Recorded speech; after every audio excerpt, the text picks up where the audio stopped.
I get it. You need to make money. You need to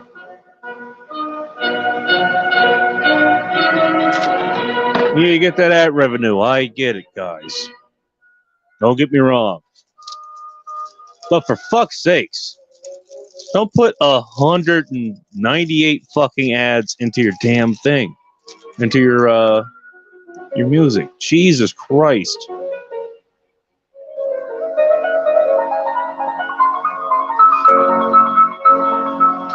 And if anybody was tuned into this, you're starting late as per usual. So hopefully you weren't surprised, you weren't caught off guard by that. This is another Saturday night special as I fuck things up in the background. Thank you for tuning in.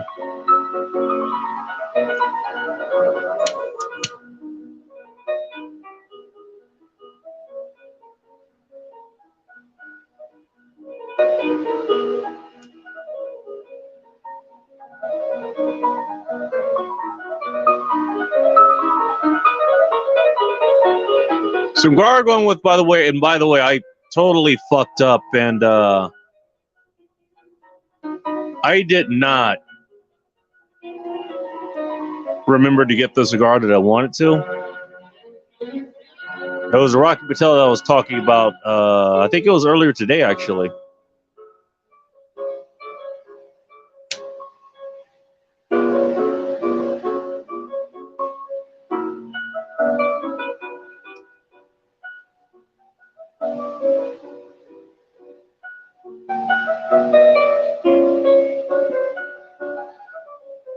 Almost ready. Give me a moment.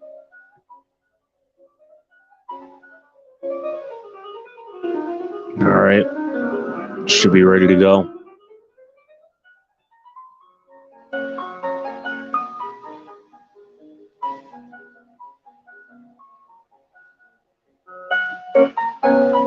Maybe it's because I had other things on my brain at the time. There was a cigar by this very brand, Rocky Patel. This is a Strata there.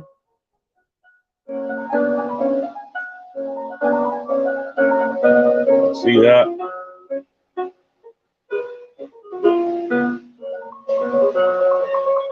It looked good, so I got it.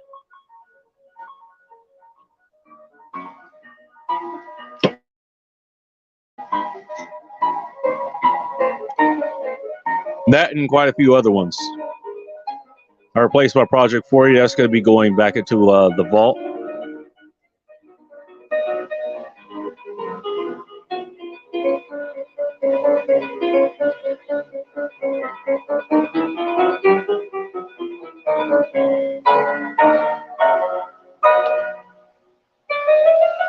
And quite a few other things. I got an Acid as well. Acid, another very good brand. And in fact, that was the first ever brand of cigar that I ever got.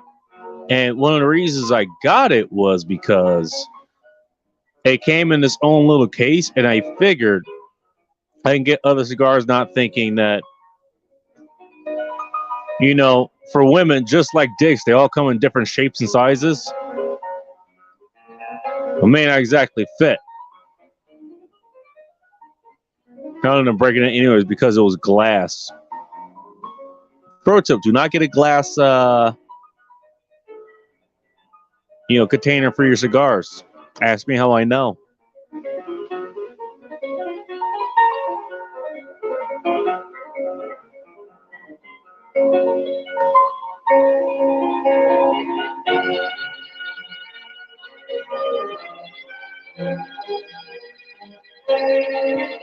Well, thank you for taking the time to listen to this. There are things I'm going to be doing a little bit differently here. Now I have 3 different categories of Jesus, and maybe I won't be able to do it here. I'll have to go off memory then. I can't pull up the actual list. Actually, you know what? Hang on. Let me try something, something I'm always saying. Let me try something. Hell, at least the mic is working. There you go. There's that. Hey, eventually you get these problems solved. You know, again, goes back to my point of,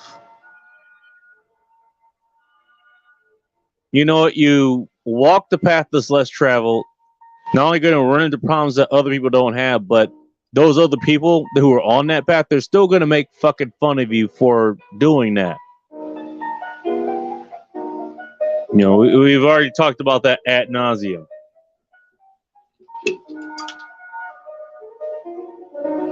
And so a lot of things that I do, elite, you know, just not only in my normal life, as normal as it gets, I suppose, but in doing this show, I do things that people, you know, they don't think to do.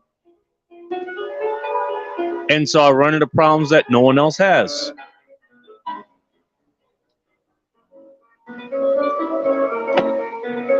But again, everything is a double-edged sword. So there's the cons of doing things that other people wouldn't think of, and therefore you have problems that other people wouldn't have. But a lot of those same people, even if they're in your fucking camp, they'll find a way to try to make fun of you for doing it. And I think one of the reasons is because you're not doing what they're doing.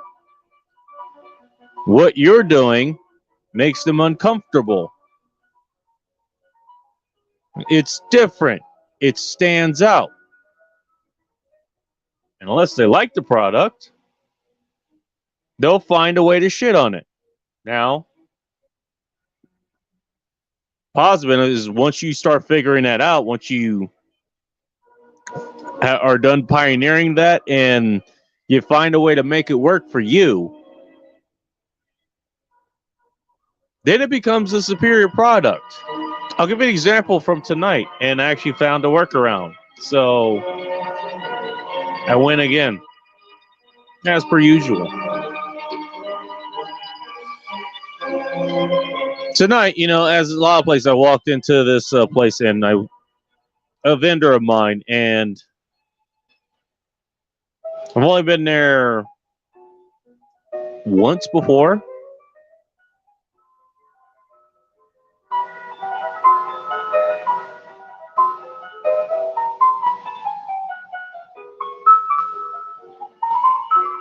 And this place, I know it's a fairly safe space. Like, it's in Seattle. Seattle is actually, believe it or not, is contested territory as far as the mandates go. Town I live in now, that battle's been lost, and I haven't shopped here since. Like, barring very few exceptions. A couple I might be making within the next few days. Christmas is coming up. By the way, I don't know if I'll be doing a Saturday night live next week. That remains to be seen. We'll see.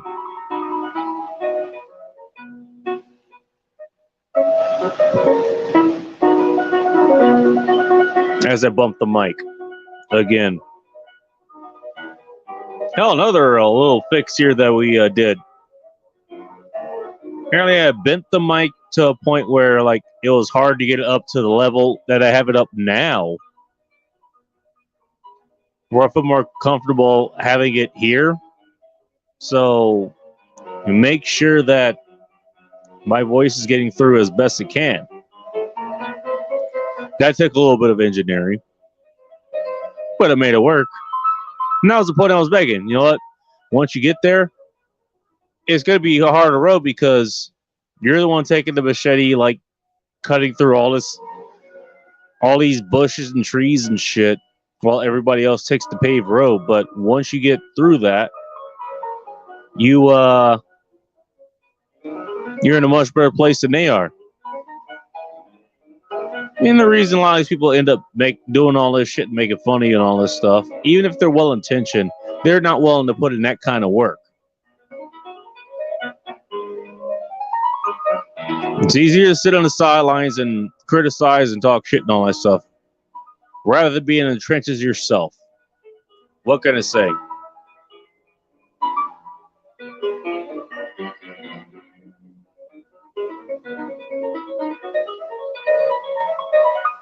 This cigar is okay. Also by Rocky Patel. I like the other one that they had. This one, not so much. So as far as the YouTube things, I wanted to break these up because at the end of the day, I'll end up doing 3 different shows. 15-minute philosophy notwithstanding, and let alone the Renegade broadcast.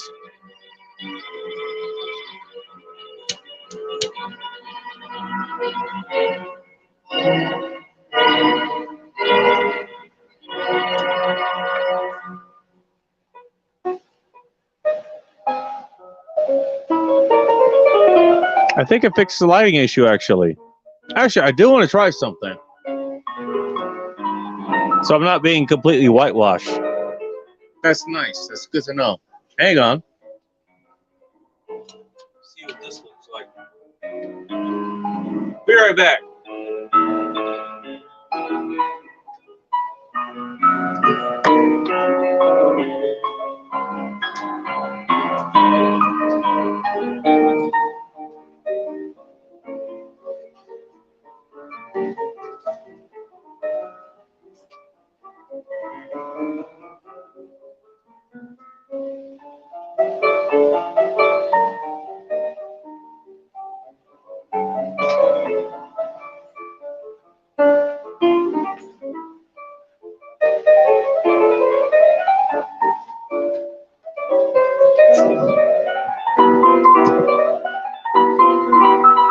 All right, let's see what this looks like.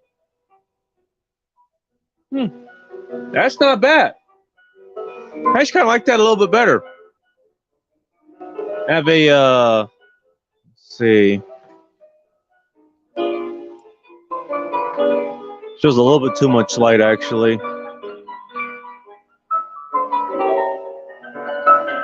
Ooh, that's pretty good. That's perfect. There we go. Again, always don't want to hear problems. I want to hear solutions. And there you go. And there you have it.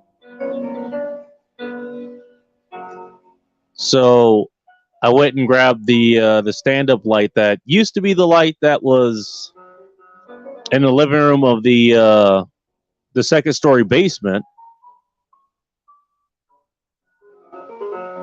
It's now the kind of the night light that I have in my little bed alcove area.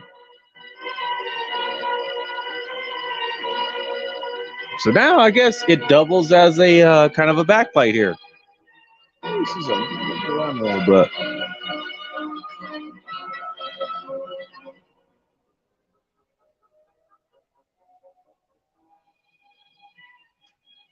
I like it. There we go. See, lighting issue solved. Hey, I could have given up. You know what? Just like nature, me, I'll always find a way.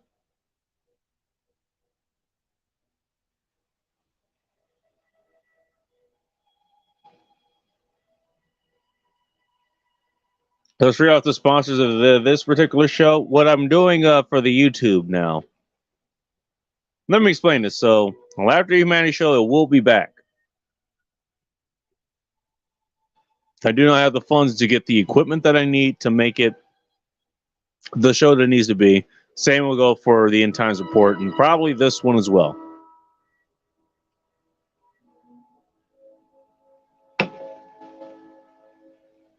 But the End Times Report, they have their own set of people I'm going to advertise for. Same with the Laughter Humanity Show. And then this one, the Saturday Night Special. Again, that's assuming, you know, bar nights are ever going to be available again. So that'll depend. Who knows? But they're all up on the main page, the front page. So Who knows? So the channels that I want to advertise for, of course, first one, the Safety Doc Podcast. That's up there. That's Dr. David Perodin. You know, and the reason he's up at top, the way I structure this is, for the most part, there's one exception, that'd be the Safety Doc.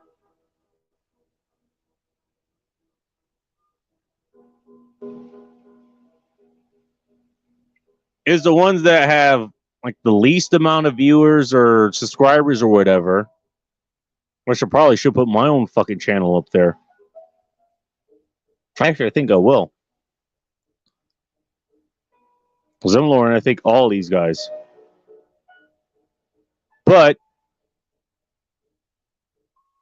you know, the people I think that need the most help, I put them at the top and work backwards as far as that goes.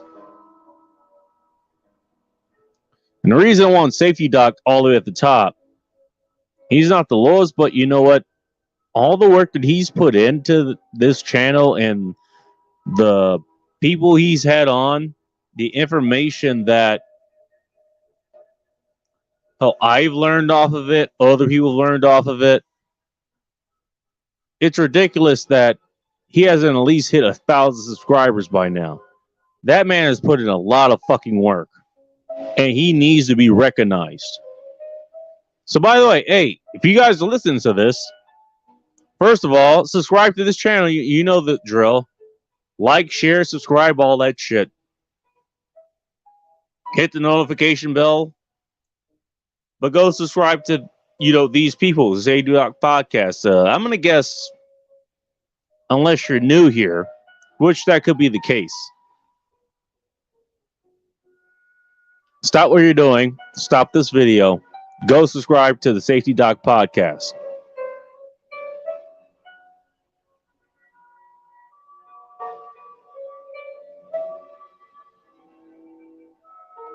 Next one on the list is Bull Rush. He also has he does razors on the side called the way he sells it, Etsy.com/shop/Lazarus Razors. This cigar is actually getting a little bit better. Everything I heard about cigars is pretty fucking good. I've had yet to get one. That's on my list of Christmas gifts I feel like getting myself.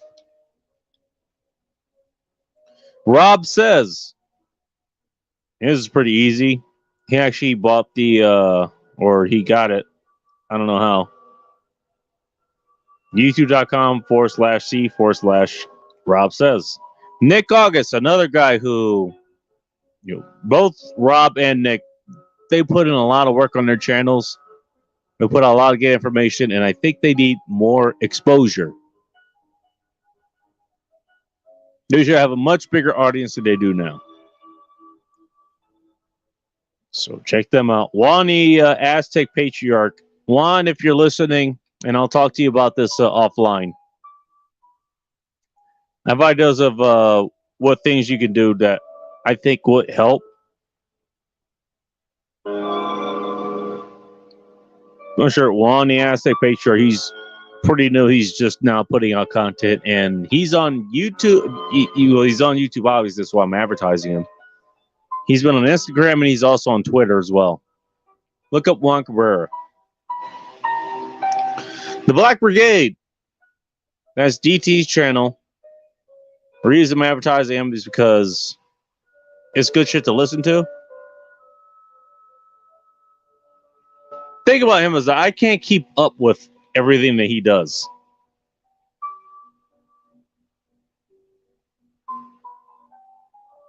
I mean, and good on him and all that stuff, but dude has at least an hour or 2 hour podcast like every fucking day. I can't keep up. Especially these days. Red sings the blues.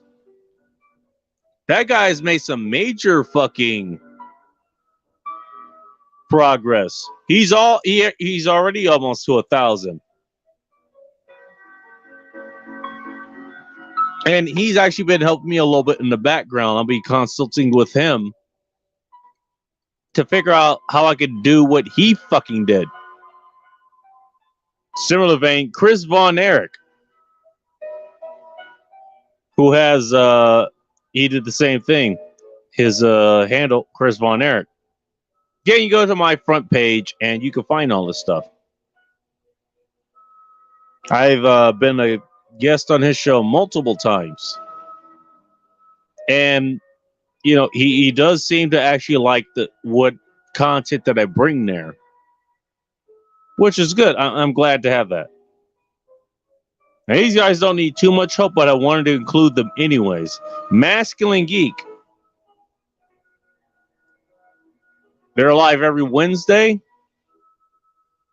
And no matter what they're doing, whether they're doing Dungeons and Dragons or they're just talking they have a featured guest or they're just doing a rogue broadcast, definitely worth tuning into. Vince, TJ, Rob, James Streisand, Ashes of Creativity.com, by the way. I think that's his outlet.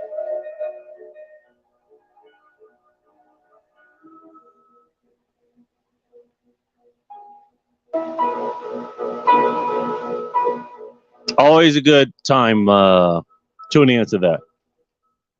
Grunt Speak. Definitely look that up. That is the backup channel of Terrence Pop. In case he gets struck down, that's his backup battleship. Jack Napier. He wanted me to advertise this, so I'm going to do it. Jack Napier knows. Or just Jack Napier. N is in November, A is in Alpha, P is in... What the fuck is P? We'll go pie. Like the cream pies. I is in India, E is in Echo, R is in Romeo. That's how you spell his name. Type that in, you can find it. Food Lies. That's a YouTube channel of the guy who he interviews a lot of people that every time he does a fucking show, I end up learning something new that I didn't know. Why am I the world's greatest nutritionist? I know I don't know everything, so I started fucking listening. And that's how you fucking learn. And finally, Formula EOS BM. Everything on Style by Marshall. I think that's what that stands for. Reason I included her, she had me on her show to talk about nutritional and stuff. So I figured I'd do her the solid and add her to that list as well. And you know what? She's pretty cool. She was a lot of fun to talk to. Her audience was a lot of fun to talk to. So why not add her? And the thing about all these channels is they put out content fairly regularly. I wanted to add Nick Schulander. By the way, nickschulander.com, that's his marketing thing. That's his website. I thought about adding him and a couple other people.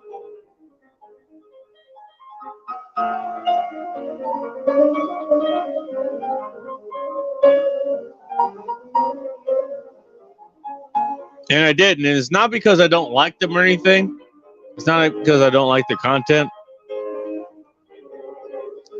I figure with this, I would have people who are actually active. They put out content on a more regular basis. Nick has not put anything out in the last 3 months or so.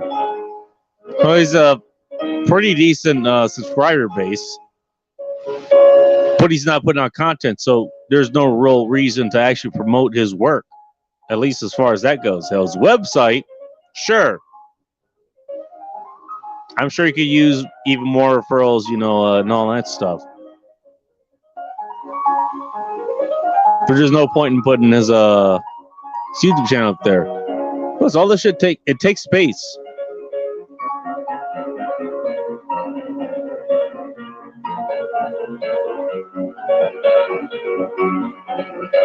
And then there's the other people, you know, like Aaron Clary. You can just look up Aaron Clary and he'll pop right up. Terrence Pops, his main channel, Donovan Sharp, Rollo Tomasi, all these people. But they don't need my help. They've already got, 5 to 6 figures of subscribers to their channels. They don't need my help. Maybe some of the ones who just have 4 figures. They're good. They don't need my advertisement. I want this to be targeted to people that I not only do I believe, but I think they need more exposure. And that's why I put them in there.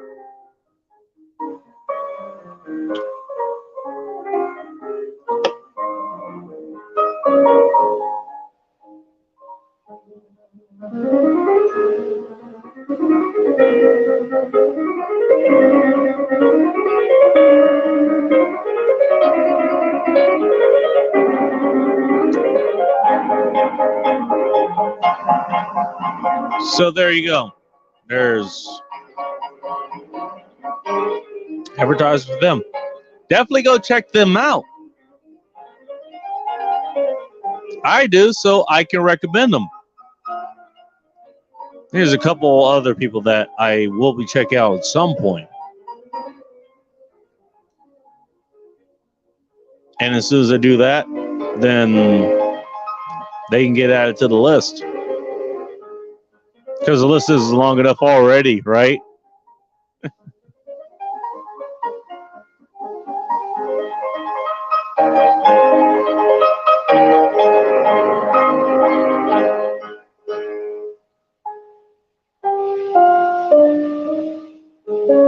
On to the topic that I picked. Now, I had another one I was going to do, but I decided I needed to...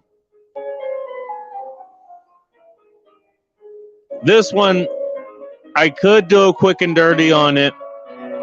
And this goes back to the Paul Saladino thing. Where he's basically saying like bacon and chicken, like bacon and wings is what I'm probably going to name it. Like that shit's killing because it has a type of fatty acid. It's linoleic acid or something. Something I do know about, actually. I am the world's greatest nutritionist, after all. It's like the mainstream shit you get. I guess if you get heritage breed stuff, you're okay.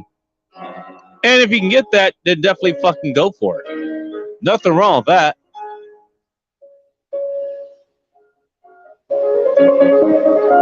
Hell, I'm going to start looking for it myself. I want to try heritage breed chicken. I want to try heritage breed bacon and sausage and all this other stuff.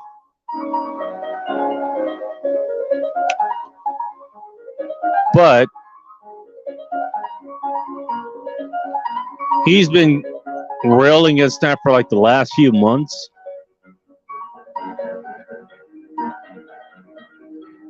Now again, name here is bacon. We already got fucking fighting words here. Oh, your bacon's gonna kill you? Alright. Well, I fucking mind if you keep talking shit like this.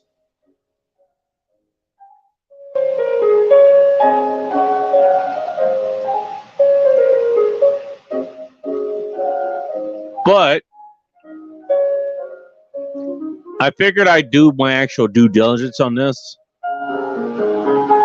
I do the actual numbers, the research, and all that stuff. Make sure I know exactly. I know what I'm talking about, but I want to make sure I have all the facts before I say anything about that. Point he makes on there, just to give you a short story. I have a whole article about fats. I think it's called Saturated Suicide, the reality of the war on fats. Give you a quick overlay. There's between saturated fats and unsaturated fats. Saturated fats say have no double bonds. It means oxygen can't bind to it, so it can't be oxidized. Therefore, it's real fucking hard for it to go bad, go rancid, and all that stuff. Monounsaturated has one double bond. it can sort of be oxidized, but not really. It would take quite a bit to do that. Now, polyunsaturated is 2 or more, and when you start getting into commercial oils, your seed oils, and all that shit, those have many double bonds, and often those are already bad by the time you buy them off the shelves. Your seed oils, your vegetable oils, your corn oils, your safflower, grapeseed, peanut, all that shit.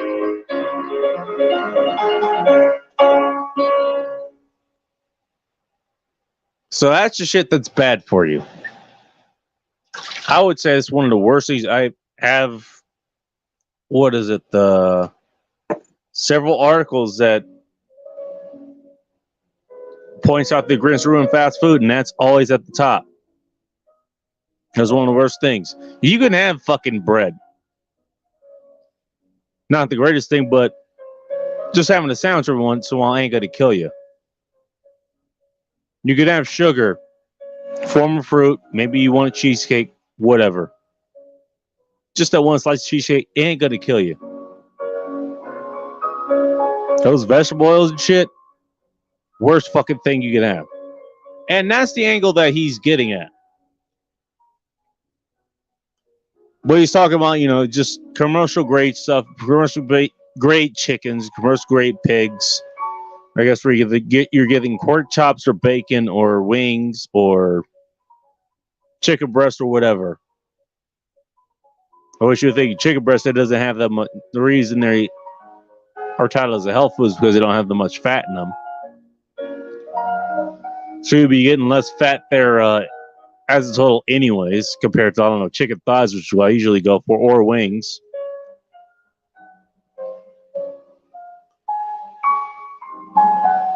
But he's talking about the linoleic acid in that.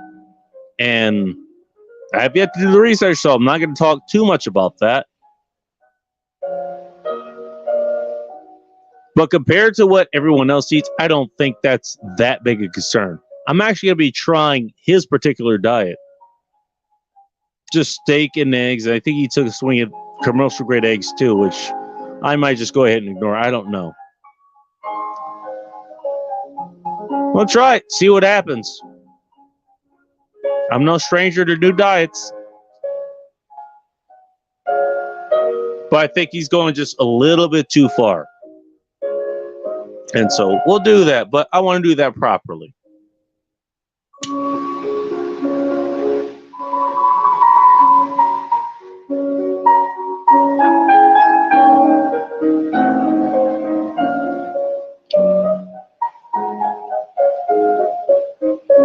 Let me make sure I get a good, decent cherry on this again. Went out.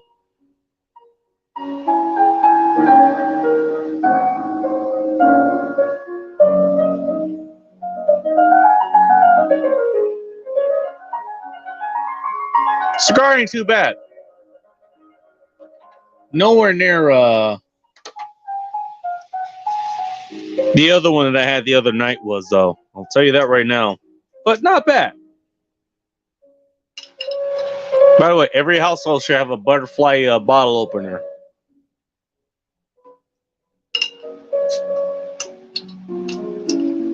This beer I'll be drinking tonight. This is from Silver City Brewing. I saw it. I thought, like, hey, it looks good.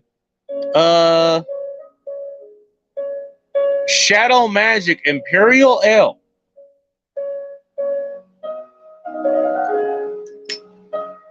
I'm 100% in. And I'm sure if you were here, you'd be too.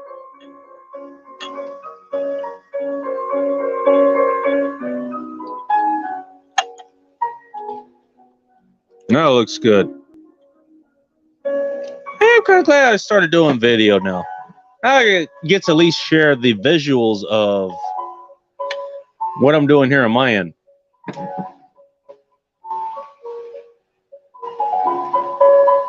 There you go.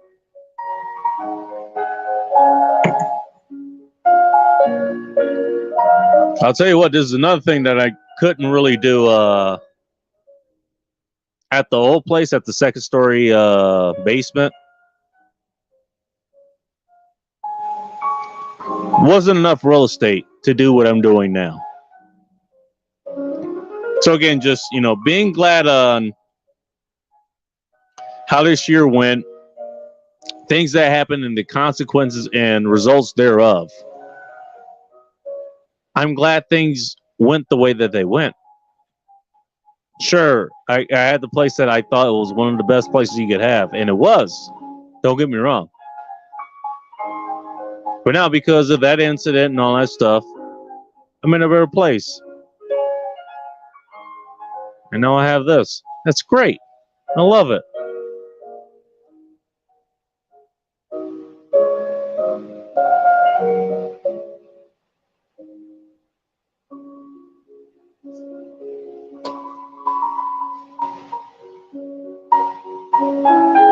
Give this a shot. I'm just gonna go out on a limb and say it's pretty damn good, but let's give it a shot.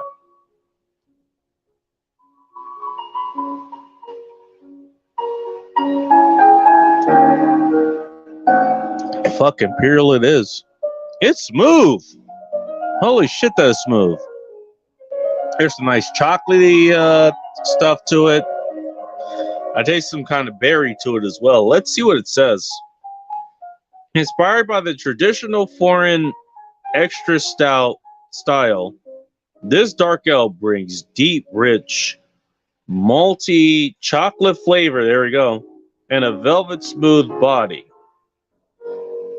From the addition of oats and mashed wheat. Go beyond light and embrace the darkness. Oh, I'm 100% behind that message. That's for sure. Embrace the darkness. Yes, it did in Jesus just get dark in here.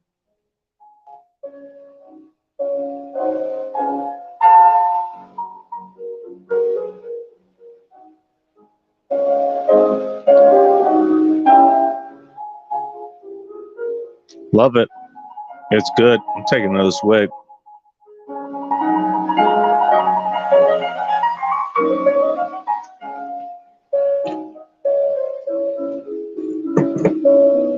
You guys have a nice look at the glass.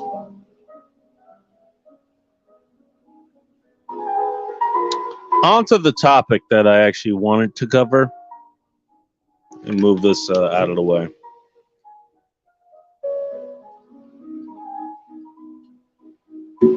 Did get to our sponsors.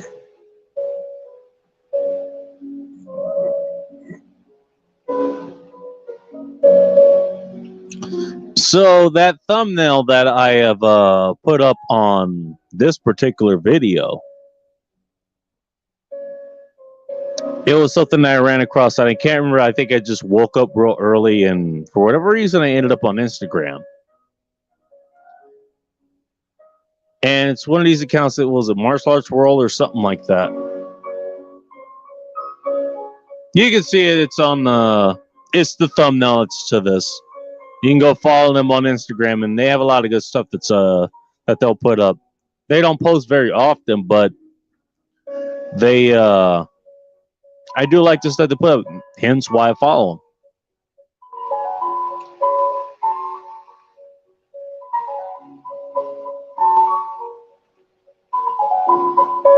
But the question that they had put up, it was twofold. One, how did you begin your martial arts journey? And two, how far did you end up actually taking it? And I'm not exactly sure why, but it really made me think of basically all that I had done, how I got into it. And I figured I'd go ahead and share that with you guys. You know, I don't think I've ever shared this on YouTube. There's a post that I've made. It's on my site, thegoddamnbacon.com. You can go to the search bar and you type in martial art. And it should pop up right there. It's a picture of all the belts that I have in my possession.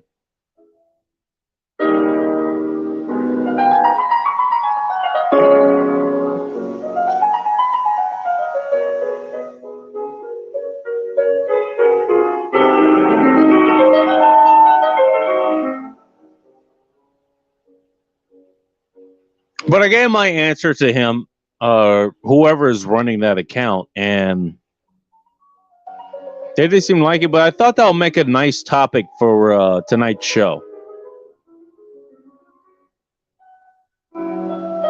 And so here's how I got started in that. Now, like probably a lot of you guys, hopefully this has happened to you, but it's definitely happened to me. I grew up, I had to go to actual public schools, and let's just say getting my ass kicked was a fucking regularity.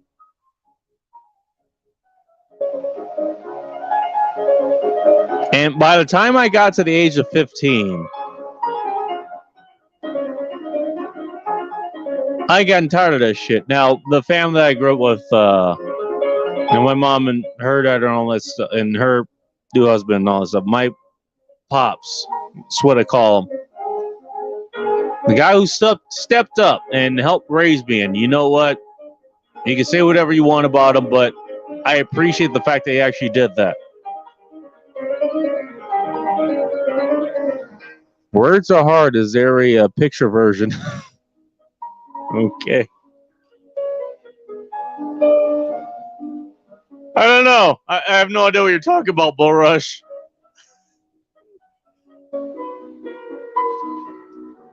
Isn't it past your bedtime, by the way? I can see that. Oh, Jesus. And then Bull Rush shows up.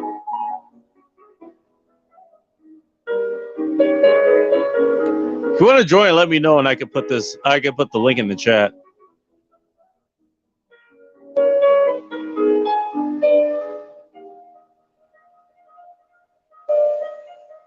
My thing, like from going, what was like the age of like 6 or 7 or something like that to 14, 15, whatever, I was tired of getting my ass kicked. And I remember my folks, they would always go to Sunday class. I had to put the GF to sleep. Oh boy. Tell you what, I'll put this in the chat. Why not? Hang on. I'm actually finally starting to get good at this.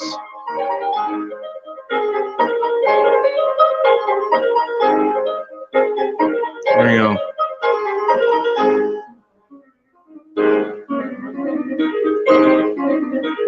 John, if you like, I should be able to hear you.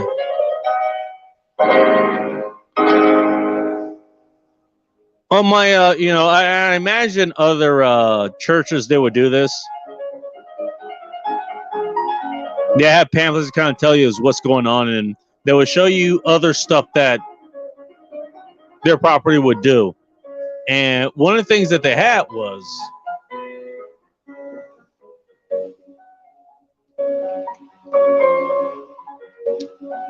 I saw this. It was a martial arts class. I think it was on Tuesday or Friday or something like that. And I asked my mom, like, hey, can I join this? And she let me on. Hello, Bull Rush. You're on the show. Thank you. For sure. Tell me more about you.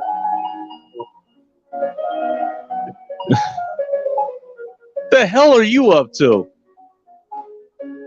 Not much. Girlfriend. You said you had to put her to sleep. Hopefully you don't mean like you do like most dogs that are getting too old or anything like that. You did it like the kind of nice way. You gave her the 15 cc's of female happiness, and off she went. She had to have her daily or else she gets ornery, you know. Oh my. Upper immunity, you know. You're kind of cutting in and out for some reason. Might be me. I don't know.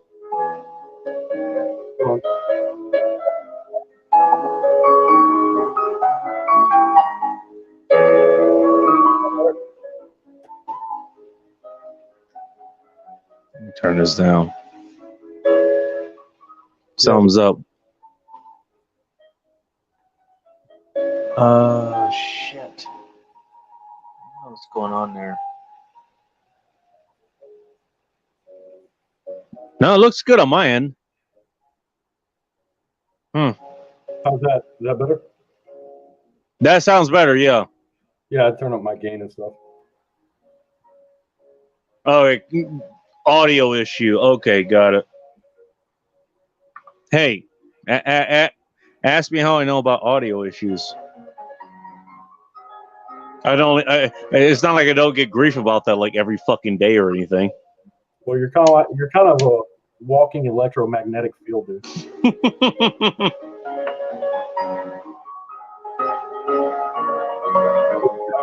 What can I say, man? Again, like I was saying earlier, you know, you walk a path that other people don't take. First of all, you got a lot more obstacles to get through, and then you have the other people who are on the path that are taking pot shots at you because you're walking off the path that they are still on. I mean, so what can I say? At least, you know, at the end of the end of the day, once you finally figure all that shit out and you get it good, like I think I'm actually starting to do now. As you can see, I'm speaking into a mic, not just at the screen or whatever. You look almost like a professional. You know, that's at least it ends up a lot better than what you would end up with normally. So, no, I'm fine with that. It just shows me I'm on the right path. What can I say? Well, it's a process.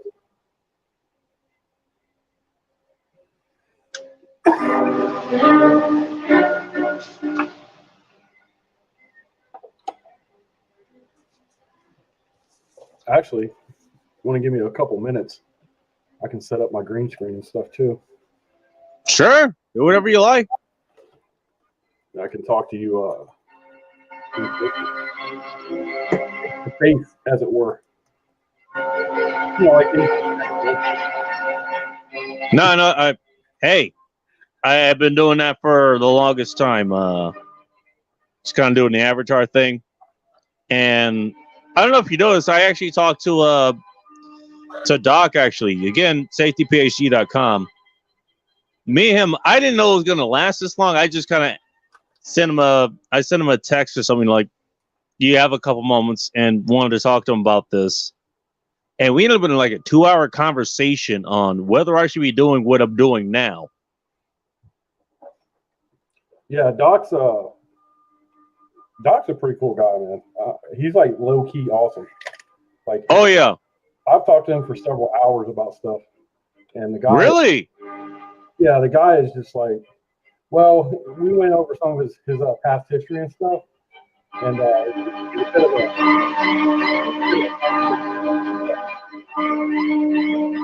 which I found that was pretty cool. he is definitely hell of a guy. And again, you know, this goes back to my person. I think I had a show about this, about personalities and all that stuff. Thing that separates humans from people is their actual personalities. You know, you beat one of them. I guess I beat one of them as well. And Doc is definitely one. You know, like, thing about that is the way that they talk to you, like just offline, is the same way that they are online. Like, that's just who they are. Yeah, that's the way Rob is like that too. Rob, yeah. I've gotten to meet him personally too. Yeah, so he's the same way. TJ Martinell, same way. Aaron Clary, same way. Rob, all of them. Rob and yeah, they're all like that. Yeah.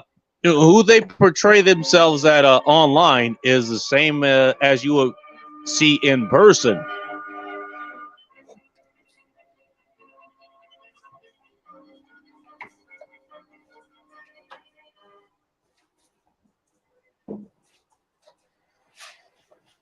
All right. So while you're getting that set up, I guess I'll just kind of give the rest of my kind of origin story. So I was in church, and I didn't want to be there really because nobody wants to be up like 9 or 10, 11 o'clock going to church, even if it's around the corner. And I saw this. It was an advertising.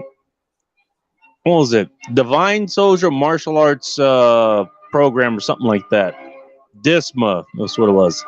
And I saw that, and I showed up my mom, like, who took me there. Was, hey, can I go check that out? It was in like October or something. She's like, yeah, sure, why not? It was like $15 a month. That was a suggested donation. And I went there, took the initial class. I kind of passed that. And again, Boris, you probably didn't hear this, and in case anyone's kind of tuning in later or whatever. The question was, how did you get your start in martial arts, and where did you end up, actually? And Boris, so you have studied martial arts too, so you can tell your story as well, actually. Okay. I mean, if you like, we can talk about whatever the fuck you want here, but, that was the subject I started this with.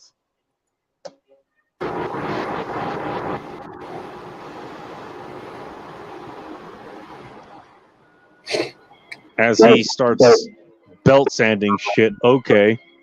I just got a new webcam too because my other one took a shit last week. Oh shit! No kidding. Yeah. I'll tell you. You know what? And I don't know if I told you this before. Your audio has really fucking improved over the last 2 weeks or so. You had to have gotten a new mic or something. Yeah, I got a new mic about 2 or 3 months ago, but it wasn't working with my old machine. And then, because it's like an actual microphone and everything. And right. So. Like this one? Yeah. So okay. So about a month ago, I had a completely brand new machine built to the specs that I wanted. I found a computer nerd, and I told him, I said, right. This is what I want. All this, that, and the other.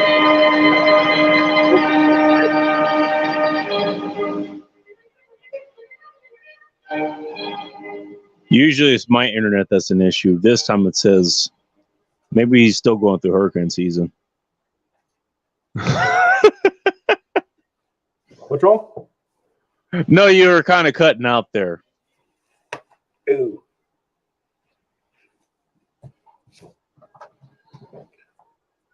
He's still working on his green screen. Yeah, I'm working in moving stuff around. You doing like you going through Bluetooth or something while you're doing that? Just out of curiosity. No, the microphone is plugged into the box. Oh, okay. Huh. All right. Wire connection beats them all. And you've been there for that kind of fucking ride, like doing all kind of like Bluetooth headsets, and I bought all kinds of different shit, and it's like, nah, nope, doesn't fucking work. Just hardwire the shit, or just go off the regular device. Well, one of the things I had done whenever I had this new box made, or this new rig made, I had them put in a Wi-Fi card, like a really badass Wi-Fi card, and a Bluetooth. Yeah, so I ended up with actually I got the specs and stuff here. All right. So for my graphics card, my GPU, I'm running an AMD Radeon RX 5700 XT. And for the CPU, I'm running an AMD Ryzen 9 3600 or 3900X 12 core. AMD, that's the main competitor to Intel, if I remember correctly. Yeah, Intel AMD is really good about like if you want a rig that capacity, you can run. Intel's always been more for like and stuff. Like nice. In fact, AMD they came out with their newest GPU, and that thing is outdoing the latest NVIDIA graphics card from. Oh, really? Yeah. NVIDIA, I think it was the top dog as far as that kind of thing goes. If we weren't talking about like Alienware or some other gaming shit. They've been like that for a decade or more. Mm-hmm. But usually, generally speaking, like if you wanted like a good gaming rig, you went with Intel, but you're going to pay a premium for it because it's fucking Intel and NVIDIA. But AMD's always been considered like the more economical version. Not really cheap. They produce good products, but they've never. A lot of times they lose out to benchmarks and stuff compared to NVIDIA. But that's like I said, that's rapidly changing. I could see that. Yeah, definitely. Sounds like good shit. Hey, big fan of AMD, man. I used to get that all the time. I don't even I think actually my desktop it's an Intel Celeron, and I got that like that's a really 10 years ago or something like that. It still actually works pretty fucking well. It came with Windows 7, which still works pretty well. Mm-hmm. You're looking good, but you're looking like I fucking did when I had the fucking light on here. Like kind of a little bit saturated. I could show you the example. Yeah. Well, I'm still darker than you are, but lights right next to you. Yeah, I decided to fuck around, and that's one reason I'm okay. Yeah, Doc was right. I'm gonna have to move to actual video because that's what people go through. And point he was making, maybe even 5 years ago, just the bandwidth wasn't there to actually do what we're doing now. But now everybody's kind of used to this kind of thing. They're used to actually seeing the people as well. They're not doing just podcast anymore. They're not just doing only audio anymore. So do kind of the upgrade times, and at least this is what he said. Based on the experience that he told me about, he's had crazy people try to come after him, and they knew who he was, and he has his own legal name out there and everything. Mm-hmm. And nobody ever showed up at his house to try to fuck things up. They didn't come after his relatives or anything, so that's why. Why would you come after Doc, man? Because he's like the most mild-mannered dude. Oh my God, the stories he told me, like, because here's the thing, the reason he published that book, the School of Errors book, once he got out of kind of the W-2 safety, whatever the fuck he was doing, into what he's doing now, his contract work. It's like he couldn't work in the same place he was and then have the book out there attached to his name. Yeah, I'll bet. And so he has some crazy people actually try to fucking come after him. Do all the doxing shit, all the James Damore shit. I'm sure you know who that guy is. Yeah. Well, there are people who tried to do the same thing to him. That's why you gotta make mental asylums great again, bro. I'm more along the MAGA thing. Make ass whoopings great again, but it's gonna be a minute before that happens. But the other thing was like, I gotta figure out all this lighting shit. That light that I had on just just a minute ago. The only reason I wasn't completely whited out is because I put a bunch of coffee filters in that goddamn light, and I'm still kind of whitewashed when I have it on. It's like I have to my left side here, probably to your right. That's the light that I have in. Usually, it's the stand-up light. It was in my living room at the old place. It's kind of my stand-in light. It shines on my books and stuff in my bedroom unit.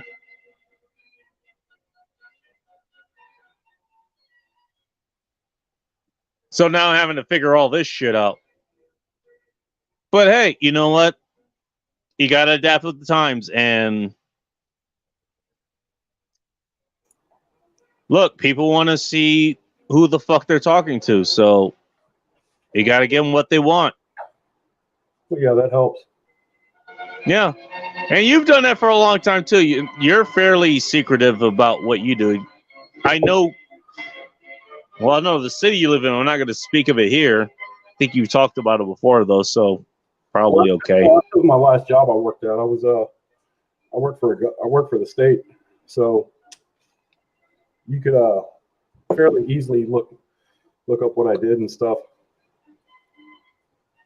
Well, I don't know your legal name. I don't know your legal address, and I'm fine with keeping it that way. It doesn't matter to me what the state calls you. It's what you identify as. And that's always how I've been as far as that. I have my own legal ID, and I use that when I need to. But there's who I am. And those are, as far as I'm concerned, mutually exclusive. Right? Right.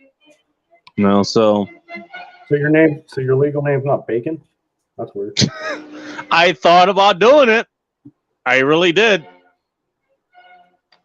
I mean, I had to renew my license this year, actually, and I seriously thought about that, and that and updating my picture. By the way, the picture that they have of me, I think this was back in 2014 or something, December 2014. Mm-hmm. Well, first of all, I was like 60 pounds heavier than I am now. So even that, I look totally different, but I didn't have the facial hair that I do now, actually. And these days, you've seen the fucking get up that I've been wearing just literally everywhere.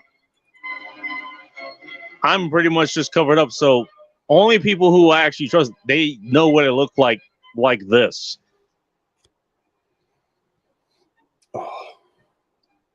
Those are some of the things that I put into to place as far as doing this goes.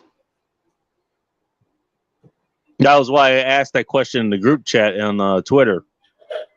What's that? Oh, no, like whether it will be a good idea for me to do what I'm doing now and that you're actually seeing me. Whether instead of just, the flaming bacon strips, Mm-hmm. Hang on. Did it fucking freeze? No. Oh, no, I fucked up. Whether you just see that or you see this. Yeah, it looks fun. I like that. Yeah, so this is what I thought would be a good idea. Now, the government I'm not worried about. As Joe Dolio, tactical-wisdom.com, by the way, as he pointed out, and government already knows what you look like. By the way, I don't think unless they're looking for me, they don't know what I look like. Based on the last interaction I had, I'll throw this out there. Maybe you might know something about this because I threw this in the group chat. I had the fucking the county sheriff knocking on my door. Was it the last week? They were looking for me for some reason, It was a plainclothes cop that was fully fucking armed.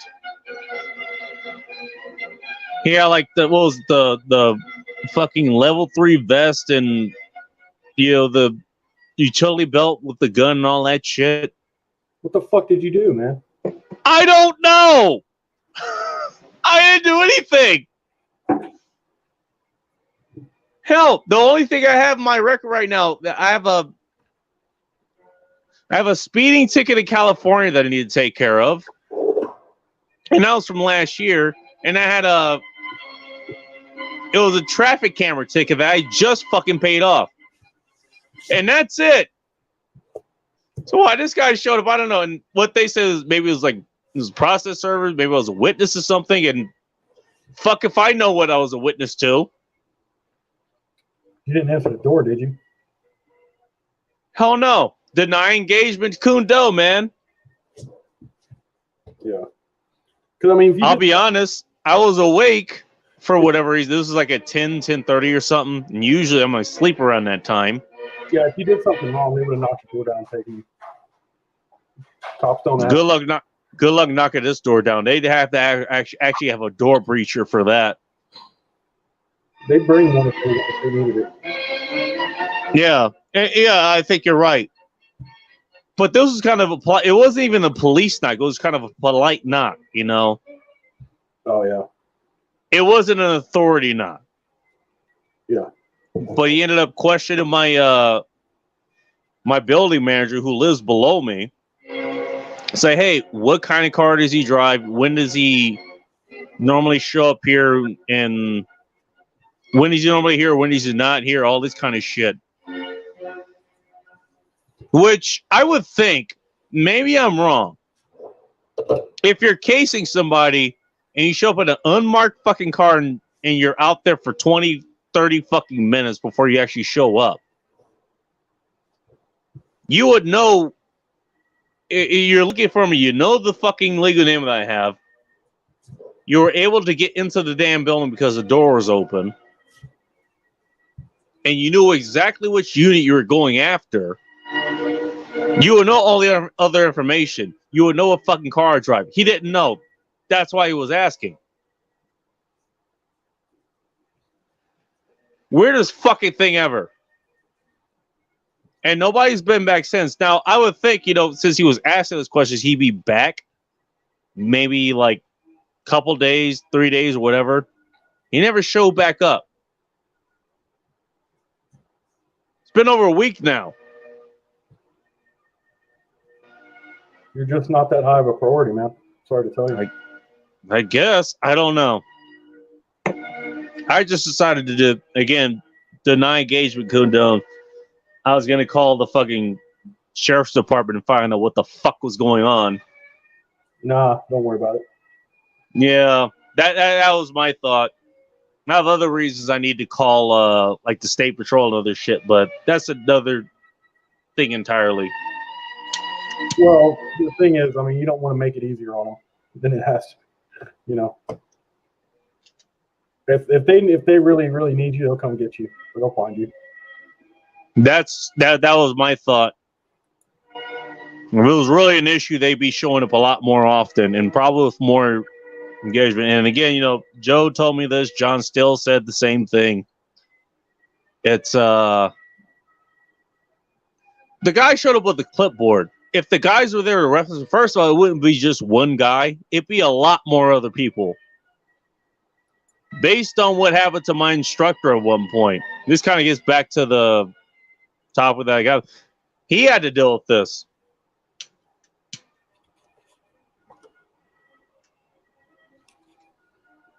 Now, I don't remember exactly what exactly he was being accused of or what he was being investigated on. Pretty much all of us in this particular class, and I'm getting ahead of myself, but fuck it, why not? We'll talk about how I got recruited in this in a moment. But he lives in South Central, literally about a couple blocks away from the place that I ended up living in until I was about 7 or so, and then we moved into Inglewood. But he comes home, he's on his motorcycle. And literally within about 30 seconds of him pulling into his place, he has fucking LA SWAT pull up in full fucking gear, like about 40 or 50 fucking units. They show up at his goddamn place. And they have him at gunpoint. And he's trying to figure out why the fuck these guys are there in the first fucking place. It took about an hour to figure out. I was like, turns out,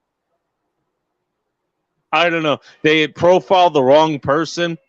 Oops. Yeah, oops. Oops is correct. Well, y'all all kind of fucking look alike, you know? Shit. It's hard to tell you apart sometimes. I'm not even going to disagree. Hey, we were talking about LA, so Yeah. kind of makes sense.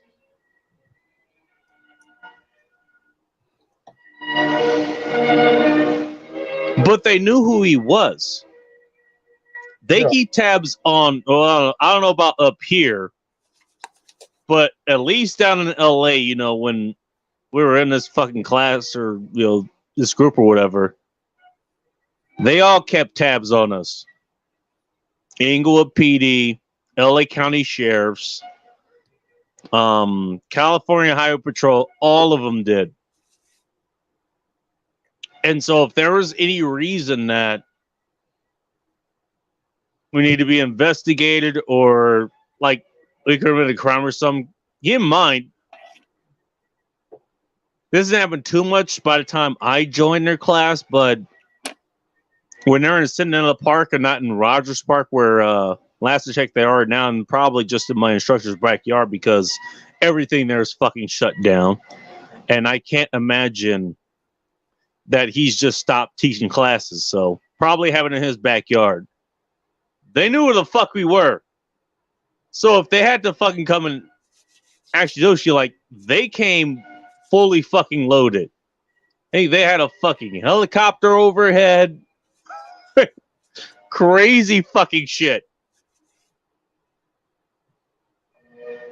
Yeah, I can see that.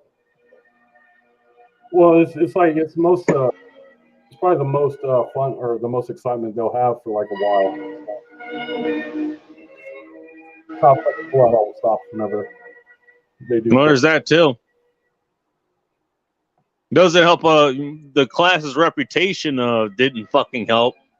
I think there was one story that was told where, and again, this is preceding me.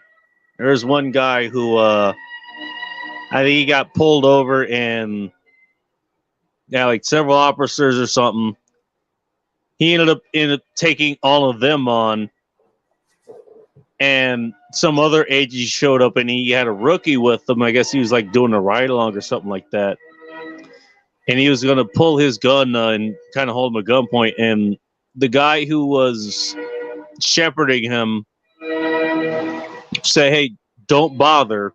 Put your gun back." And he's like, "Why?" He's like, and he points at all the other officers that are on the ground. He's like, "Hey, they pulled their guns too. And look what fucking happened."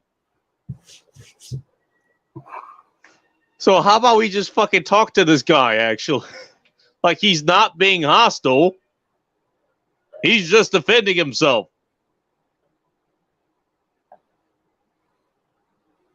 I'd have shot his ass. I don't know. I mean, I wasn't there for that. I'm just relaying the story. Thank God I haven't had to do anything like that. I would have shot him anyway. No.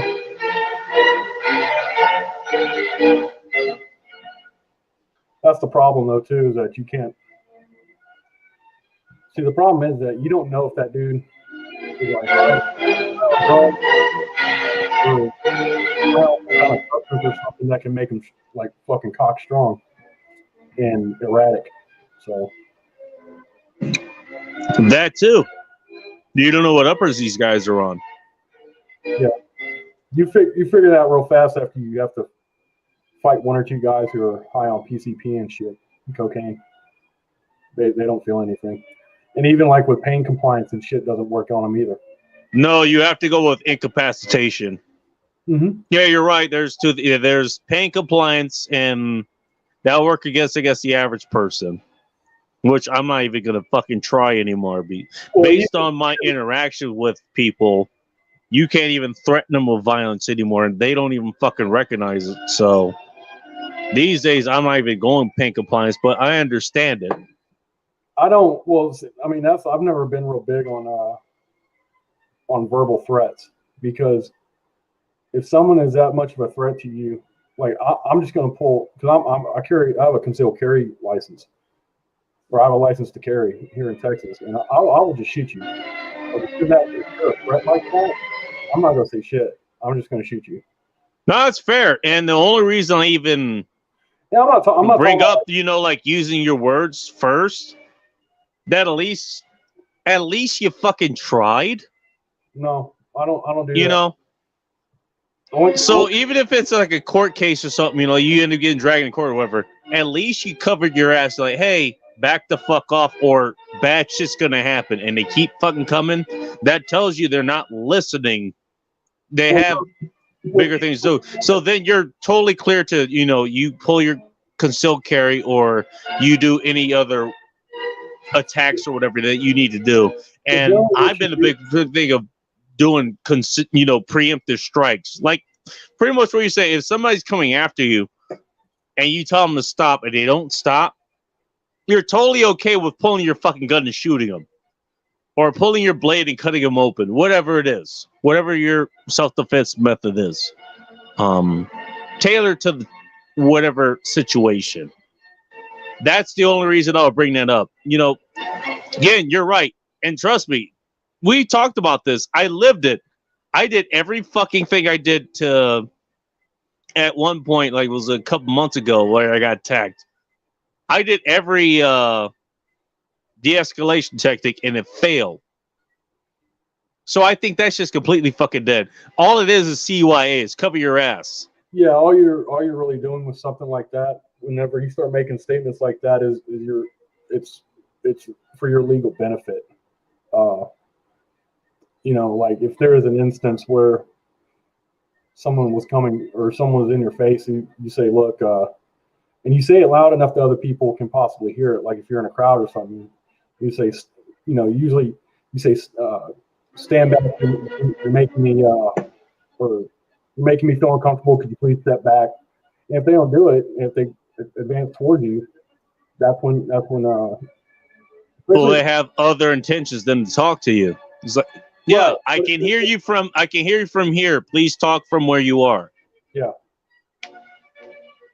But there's certain state, and it always depends, like from state to state and stuff. But the thing is that if you're going to say anything, you don't make any threats. You just tell them what to do. You say, look, you're making me feel uncomfortable. Can you step back or something like that, or just stop where you're at and talk to me, or stay right there. That's fine. Don't come any closer. That's all you have to do. You don't say, if you come any closer, I'm gonna fucking shoot you. You don't have to say that, and you shouldn't say that either. That's stupid. You make a good point, and that's something that we had taught in class. So the only reason that I bring that up is because it makes it very painfully clear that I'm not taking this shit, and if you mean ill intent, if I bring it up and you still don't fucking stop, then I know that nothing else I do to try to deter you is going to stop you, other than actual physical violence. That's the only reason I bring that up. Well, it's not your obligation to understand what the other person's intent is. You can't read their fucking minds. So that's true, but that makes that clear. If they keep going, no, you're right. That way goes, but actually, both of us, as far as that goes, yeah, you're right. But the end result is the same. If they stop, then okay, good, crisis averted. If they keep coming, even if you make it more like, look, I'm not gonna sit here and take this shit. We're gonna fucking fight if you keep coming. And they keep coming. Clearly, they're looking for a fight.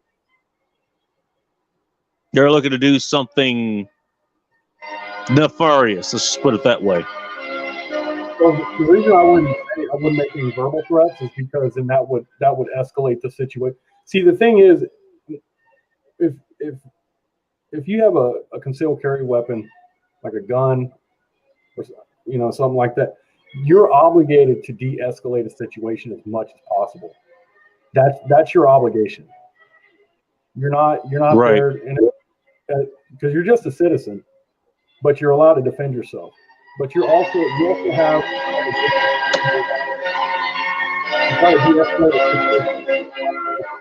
or not even be involved in that situation or try to get out of that situation. Here in Texas, we have standards. But it goes back to that whole thing, like, don't be there for it. Like you're obligated to de-escalate the situation to the best of your abilities. But if that fails, you can defend yourself. But that also is instigating problems out in public, or anywhere. No, I get your point, and no, you're right. You're right about that. I have to think about that a little bit more, actually. Now you mention it. But again, it goes back to the point. Your voice is your first line of defense. If they start going past that, then you have to start moving to other things. Well, yeah, because then they're escalating. Then it's on them because they're escalating the situation through their actions. Right. And that's on them. You try to de-escalate. They escalated the situation, which caused you to make certain decisions, for your own self-interest. Exactly. Well, self-interest is like, hey,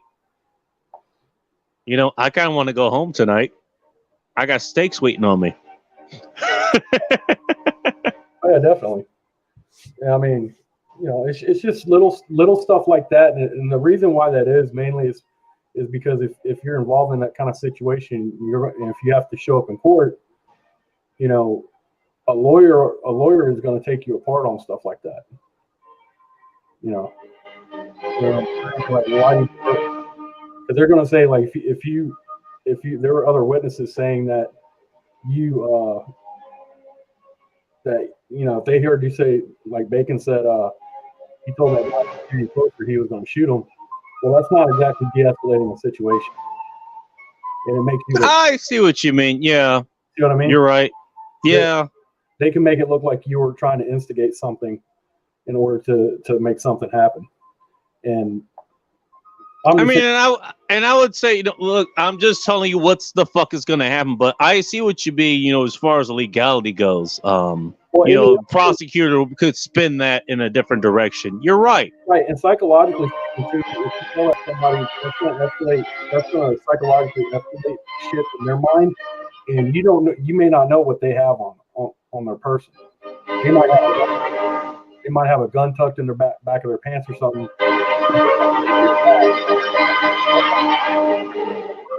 So you're already escalating the situation for them. I don't know, but again, no, you're not wrong. I just wanted to explain myself. The reason I do that is because, again, out here, I don't know what it's like in Texas. Imagine you probably don't have to deal with that all much here, but well, that was all you have to escalate that shit here. Even then, it's not all working all that well. Like, you have to make them know that if you fuck with me or somebody else, consequences will happen. Yeah. That's the only reason that I brought that up. That's the only reason I do that. But you're right. But as far as legally goes, you're right. There's not a lot of people that carry weapons in California, especially guns. Because from what I heard, it's hard as hell to get a concealed carry weapon or a concealed carry license over there. Well, I mean, I work in Seattle, so Oh yeah, Seattle. But it's same thing. ain't much different. No. Yeah, so I don't know why I said California. I don't know. It's because it's on my mind. I keep on seeing too many California plates around my area. Oh, you're getting them there too? Man, we've been kidding. We've been getting them for like the past 2 or 3 years. Dude, have you seen like my latest post? No. Dude, I have been I literally have about like 200 pictures of California places that have been showing up. They've been in Seattle. They've been on the I-5. There's even one that's there's like a beat up Lexus or something that's literally on my block that has California plates. Now I'm gonna at least try to go tomorrow to get the back picture of that, because usually that's where you get like the dealer what do you call it? It'll tell you where they're kind of from. Now, I just still don't know how the other guys did it. I don't know, because I tried, and it's a lot harder to get the information from plates than it is just unless you have the right software online. I tried getting my own information off my own place, and I couldn't fucking do it. Sure. Maybe I'm doing things wrong. But you look at kind of like the little, what is it? The thing that goes around the plates or something that kind of secures it. You know, the dealers that have that, it'll show. Yeah, the beauty rim or whatever they call it. Yeah. Not even the vanity place or something. It's the dealer comes like, okay, I bought it from Bob's place in Los Angeles, or Frank's place in San Francisco, or Doug's plate, Doug's car sales emporium in Oakland. Yeah, it goes around the license plate. Yeah. On the outside, yeah. Well, at least that I've been able to fucking note. I think I've had one plate that I've seen that I've taken that it was out of San Diego, but all the other ones that I could actually visually identify, either LA area or Bay Area up here. It's been a real fucking crazy thing. I have never seen something. There was one time where I think I actually made a post about this. I went along a half a mile stretch of like literally one run that I did while I was at work in Seattle. A half a mile.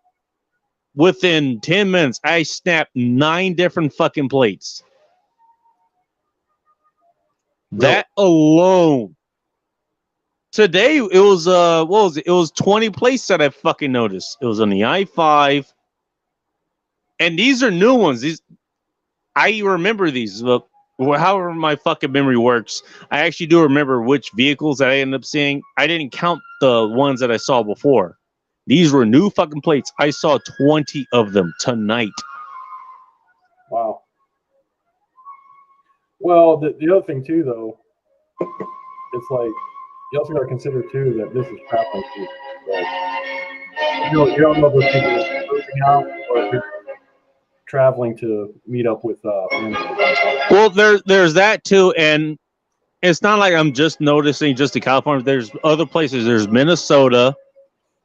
There's New York, Alaska, Florida. I'm used to seeing those. I'm used to seeing the California place, the Oregon place, because they're close by. That obviously makes sense. Idaho, Nevada, all those make sense.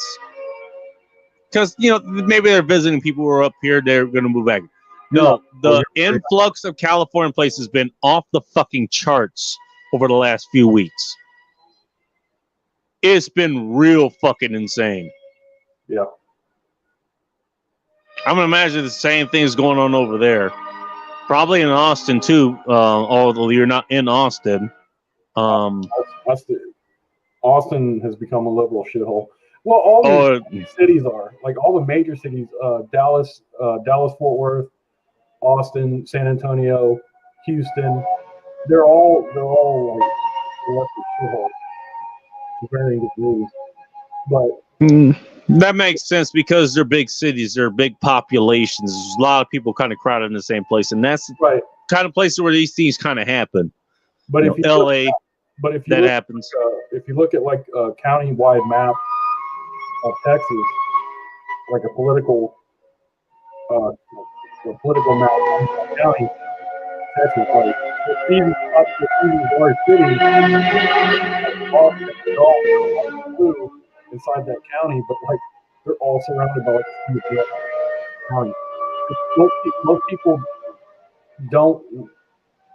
They just travel to the city to work, but they live outside in the suburbs, around in the surrounding counties, and they just drive into cities. So yeah, it's my last employer was they were located in Houston, but like I only knew of all my coworkers, there was only like 2 or 3 of them that lived inside the city limits of Houston, and everyone else lived like out in King and all those freaking places, like Channelview, stuff like that. They all lived outside of the city. Yeah, can't blame them. So, that's what I mean. That's what I was saying. No one lives in the city except like homeless people. And be honest, the reason I still have a fairly decent view of California, and this was talked about, I can't remember which show it was I was listening to, but it was probably Terrence Pops actually. Places that are in California, they're the places. The people who are moving out of California, they're coming out of the places that you would expect them from: LA, Bay Area, what have you. Again, there was the one plate that I saw that was out of San Diego, which even there I can kind of understand. But all the other places in California, you find decent people. Other than June Lake, decent people. Lee Vining, decent people. Mammoth Lakes, decent people. Other towns I've been in, decent people. It's all of you who are outside of those big cities that are okay. Doesn't matter that they're in California. The geography really doesn't matter, or that those lines that we have mentally drawn in the sand as far as states goes. Decent people. It's those areas. So kind of the same thing like with Texas or with here in Washington. I go down to Auburn and there's no mass bullshit going on there. Actually, I just talked to my father, who he went and got a hot roast out of this place. I'm going to give them a plug real quick. SARS Supermarket. But I'm not kidding. SARS with 2 A's. Best fucking supermarket name as far as 2020 goes. Now, I go to SARS down in Auburn because they're cool as fuck. They have some of the best prices as far as a lot of shit goes. And they don't play all the... Not only did they not play all this shit, when the Walmarts here are back to closing at 8 o'clock at night, and the Safeway closes at midnight, these guys went from closing at 11 o'clock to operating 24 hours. And they're not playing this shit. The people who are there, they may wear masks up, but they don't care if you do. Like, they're cool as fuck. That's not in Seattle. It's on the Puget Sound side, obviously, but they don't care. I mean, it really depends on what area you're in. Now in Seattle, that's a contested area. There are some places that they require that shit. I actually ended up at a vendor that, you can't have people inside restaurants anymore. They close that shit down and close all the bars down again. Oh, really? And oh yeah. Hey, thanks assholes for voting in for Inslee again. Even though every fucking indicator said that they were sick of literally Hitler, everything that Inslee was doing, they wanted to vote him out. Turns out they voted him in again. Well, wasn't the alternative like the girl that was part of Antifa? That was the other choice. I missed. I must have what you said. The other choice was a cult. I can't remember what his first name was. Oh, And I saw ads for him running in Seattle.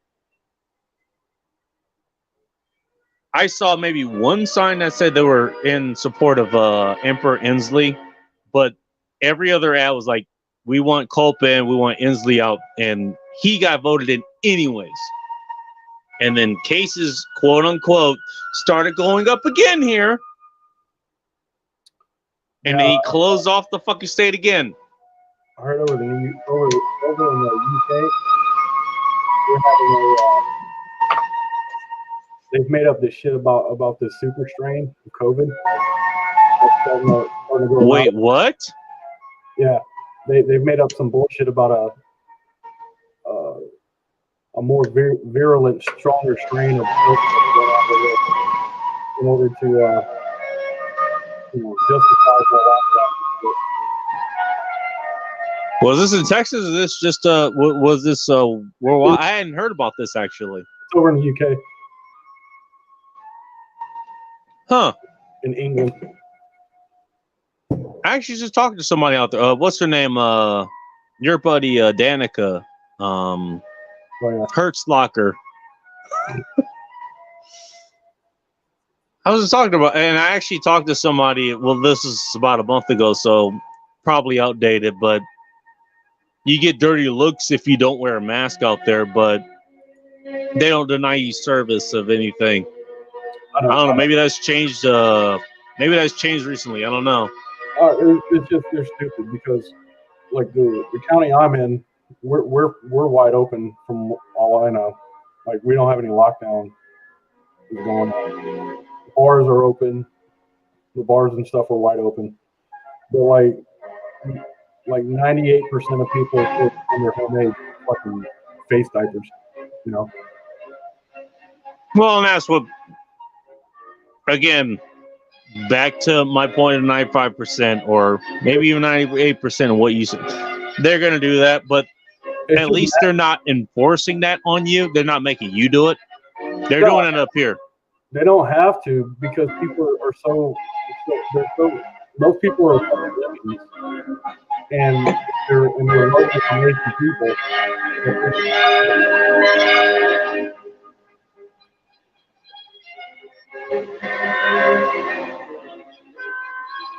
You know what? But I'll put it this way, and I've said it before, I'll say it again. The people that I interact with, the ones that I would say they're the ones that have voted this shit back in, based on what I've heard. They want the vaccine. They want other people to wear masks and shit because whatever. They're the ones that are out of a job now. So they got what they fucking asked for. They got exactly what they deserve. Again, let them burn. Yeah, I don't really care much about what's going on because I don't live there, and I didn't vote for that crap. So yeah. Well, that's why every time I hear stuff,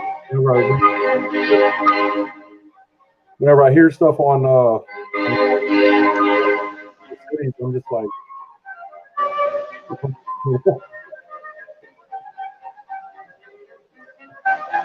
Well, let's get back a little bit on topic here. I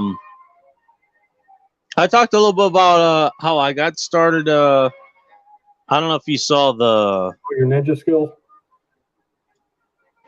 I'm no ninja or anything, but I suppose it could be. How did you get started? That was a question that I think it was posed a long time ago, or maybe a few days ago. I can't remember the account name. It's something I follow on Instagram, and the reason I decided to name it this is that jogged the memory in me, and I was going to tell like some kind of sea stories about that, how I got started. Since you're here, and you're a fellow martial artist, how did you get started in martial arts? I'm going to imagine that started in the Marines. Well, And where did you end up? it technically started. I don't know because I started doing wrestling in high school. Oh, really? Yeah, and I did that for a couple of years, and then I went to the military, and we did started with doing MAP training. That's the Marine Corps Martial Arts program. I went through that. They got like belt levels too. They got like tan, gray, green, brown, and black. I think is what they were. And I got to a green belt, and then I became. I went to school for green belt instructor. So I was a green belt.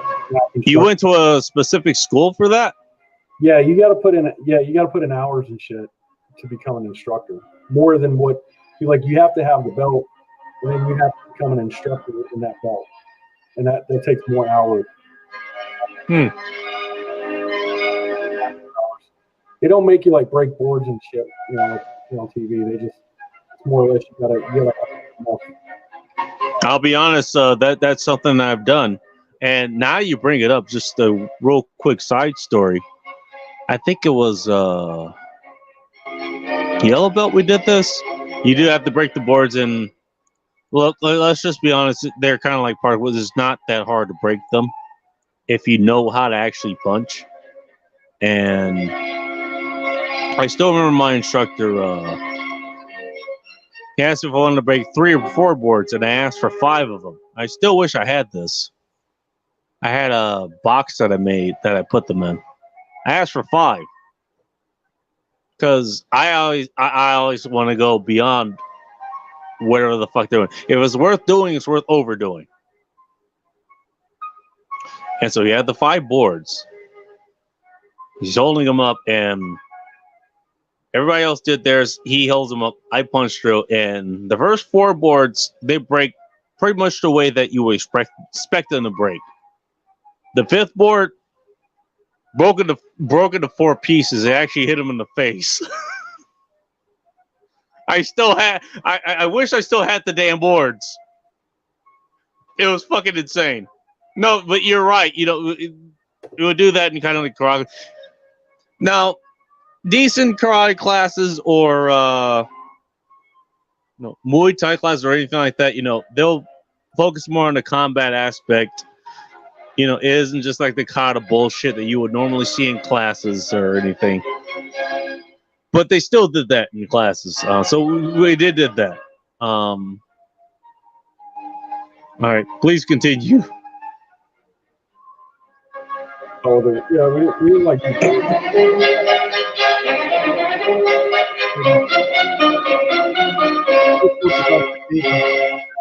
And you have like a test at the end too.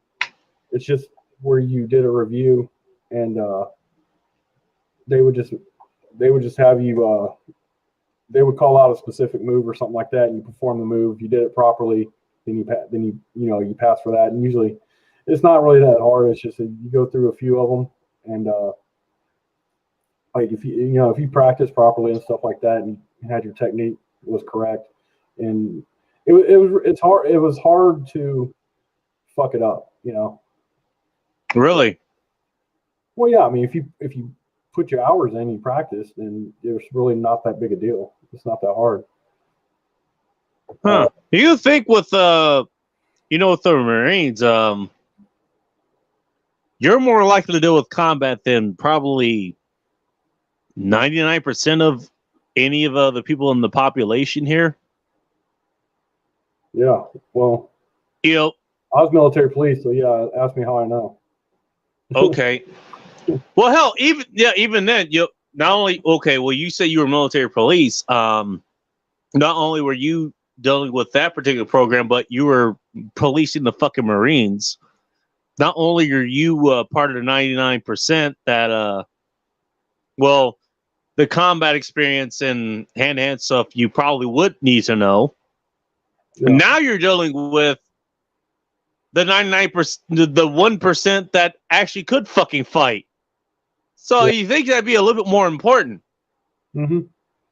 Yeah, like a lot of my like a lot of the training and stuff, the hand to hand stuff, like a lot of the stuff that I had was it came from actually having to fight other motherfuckers and subdue them and stuff like that. Which So I'm this not come from this isn't come from classroom training or it was just a mix of both. combat installation or anything like that. It was a combination of both, but mainly it was the main stuff that I used that I would say was like I used like practical application kind of stuff had more to do with like wrestling and submission moves and just boxing. Just not not getting hit in the face. Staying away from that too. Yeah. This goes back to that what was it, that post we did quite a while ago. Yeah. Is this your fucking end? Like you had your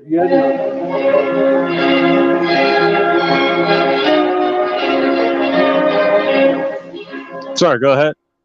I was just saying you had your like your arm bars, that kind of training, that helped too. I can say that as far as a de-escalation thing, or submission, you get them to stop. Yeah. More pain compliance than anything. Yeah. We were.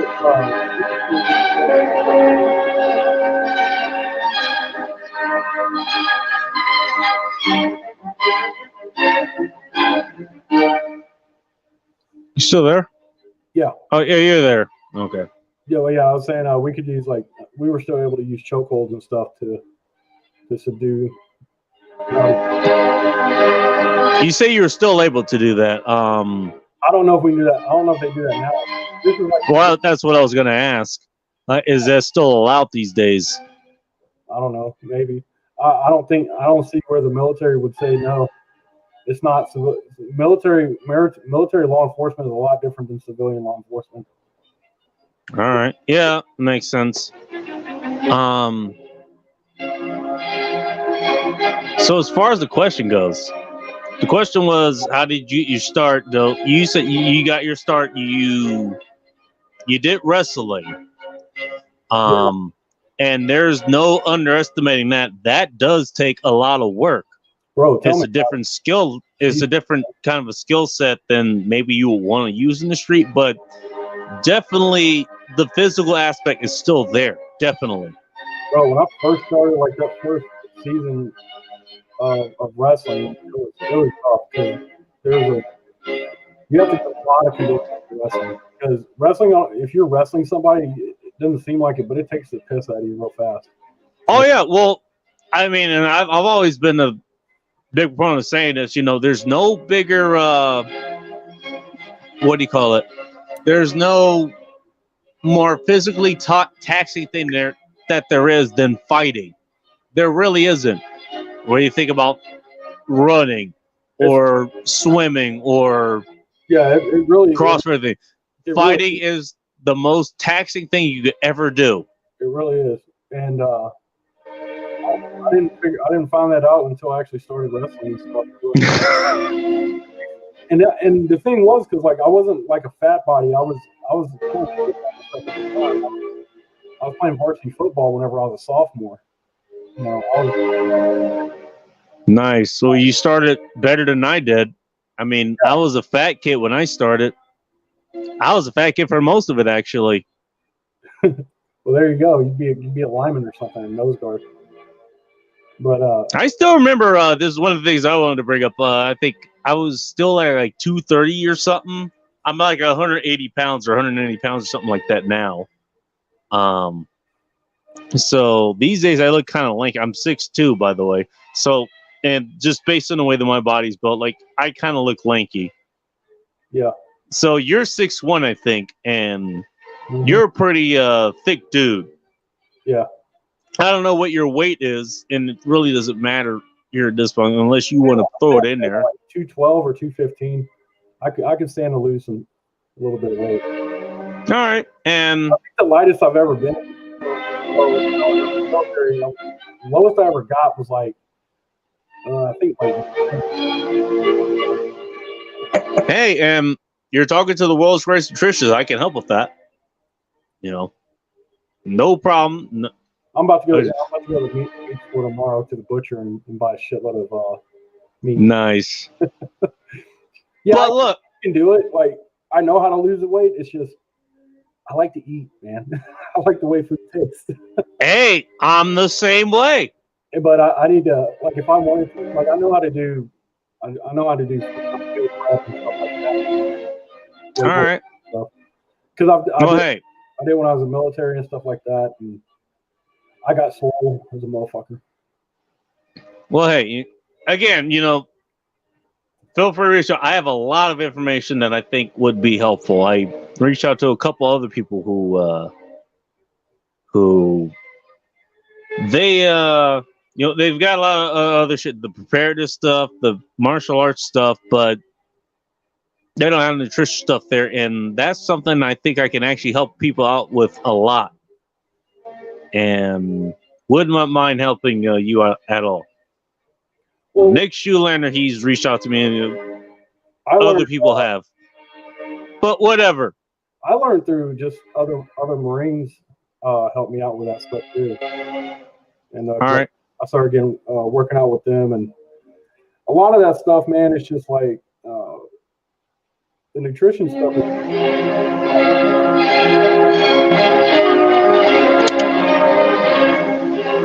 I lost pretty much everything you said after nutrition. That's because that fucking music is going on.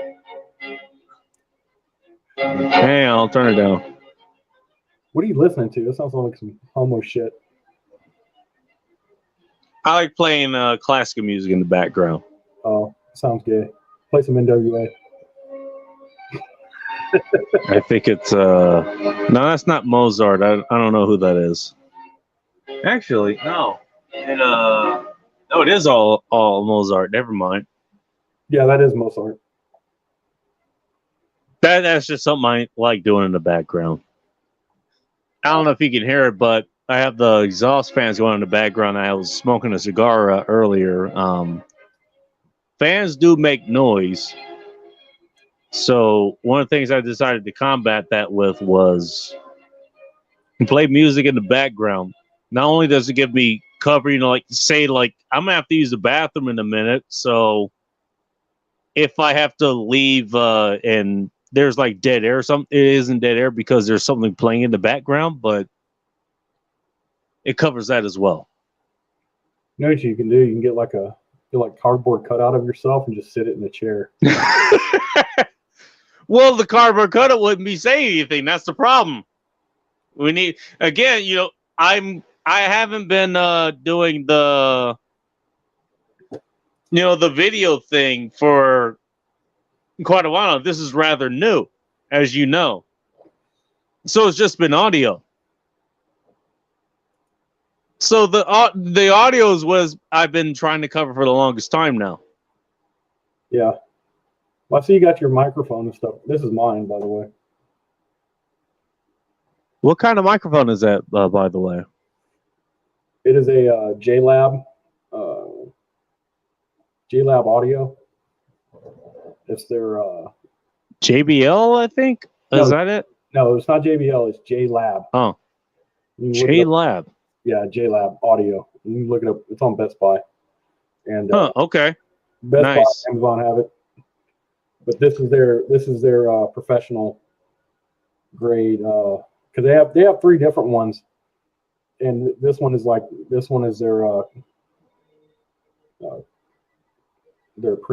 professional grade microphone. Nice. Before that, I was just going off the mic that was on my that was my other camera. My web okay. You can tell, and this isn't to throw shade at you or anything like that at all.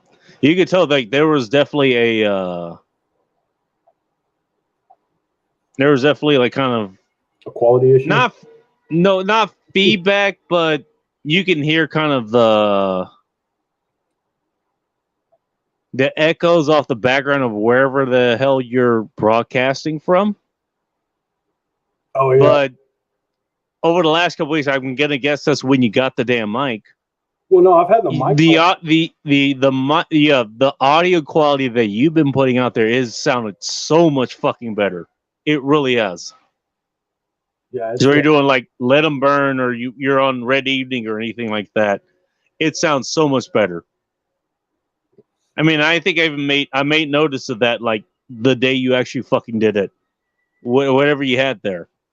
yeah, because I think I finally got it working on this machine that I have now, and I had it set up and everything for an episode of Let 'Em Burn, and right before we went on, Rob was like, "You sound a lot better. What are you using?" And I said, I got a new mic, or I have the mic I've had for the past 3 months, but haven't been able to work on my other machine.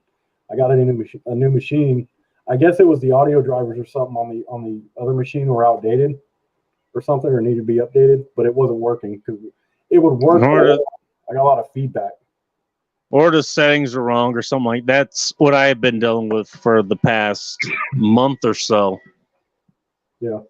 Like the reason the mic is in front of me now is because I finally was able to get it to work with what I have working with me right now. Because previous until that, device that I'm streaming from now, I had to work with just the mics that are on. Now those aren't too bad. Everyone's able to hear me okay, but I wanted to use the condenser mic. This mic, by the way, I told Safety Doc about this. I got this. Everything that came with this was like less than $20, like the boom, the splitters, and all that shit. The actual mic, it's an XLR mic. It's from our Tempo, I believe. Yeah, that's what this one. I don't know if it's an XLR, but it's just it's a standard USB, or it's a USB mic, but it's the carotid or curacoid, or I don't know what the hell you call that. But it's got professional shit, basically.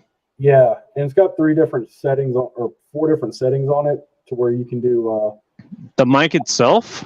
Yeah, the mic itself's got 4 settings on it. So like you can use it like this to where it's only one direction. Unidirectional, that's what it is. Yeah. So like I got it set up in unidirectional right now because it's just me talking. But if it was like you sitting here, I also have it set up for omnidirectional too, or bidirectional. It's got unidirectional, bidirectional, omnidirectional, and then there's one more setting where it's just like it catches everything. Yeah, I can't remember, and that's that's the one. Yeti mics do that too, like the specific Yeti mics. They do the same thing.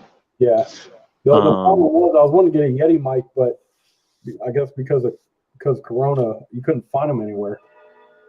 Really? Yeah. Like I looked all over.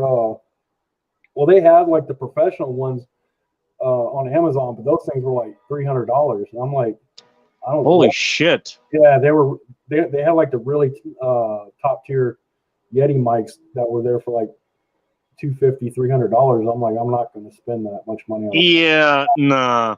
Yeah, I'm okay with the $20 mic that I have here that works just fucking fine. Actually, I found out it's actually bi-directional. And I found that out because I actually took the time to look at the mic and take this off real quick. There's this side here. Now I'm speaking into this side. This side also records audio. That's how I do the Rock Reviver review, because the speaker will play into this side, but the other sides, it won't pick it up. And I found that out because of how I had the mic set up before. So there's that. But again, you know what? Fuck it. I had the $20 mic. It works just fine. Everybody can hear what I'm saying. That's all that matters. Yeah, exactly. And that's how I've always approached things. Like, you know what? Can you hear what I'm saying? Yes. Okay. Well, and I've listened to other shows and stuff. You know, the audio isn't all that good. You get used to it, and then you can hear what they're saying. So that's really what matters. Is it legible what's getting through? You know? That's all that matters. It sounds pretty good though. That I'm glad to hear. It actually sounds pretty damn good. Apparently, from what I hear, from what other people have told me. Yeah, I'm not an audiophile, so as long as I can understand what people are saying, I'm not very picky. All right. So you talked about where you kind of came from as far as the martial arts thing comes from. Started with wrestling. You went into the Marines. You went into the MAPS program, which that's its own ball of wax. Yeah, well, like when you go to McMap training, it's like you can so like when you go into basic training in the Marines, everyone goes through McMap training, and by the time you graduate boot camp or basic training, you already have, and so some MOSs require that you have to go through and stuff like that. So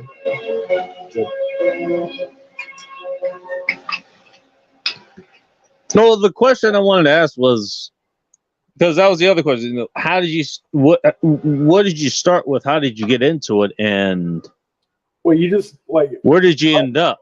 You started in basic training like everyone else, and everyone in basic training, once you get out of basic training or graduate, everyone has the basic tan belt in McMap, because that's what you put in those hours. They train you, and that's just the basics. I mean, super basic. Okay, I see what you mean. Okay, so by the time you get out of Marines basic training, you have to study this, so you come out with. Yeah, you have to pass the minimum, or else you have to go back. You'll get recycled through training. Everyone has to pass that. That's the bare minimum, right? But you also have MOSs that require you to. They require progress further into the belt system under McMap. So you'll have to progress through your training and stuff like that. Okay. And I don't know if it's because I did, like I said, you got tan, green. I don't know, green, gray, or if it's gray then green. I can't fucking remember. But it's like tan, green, gray, brown, and black. It's not that many belts. But well, that's a good thing.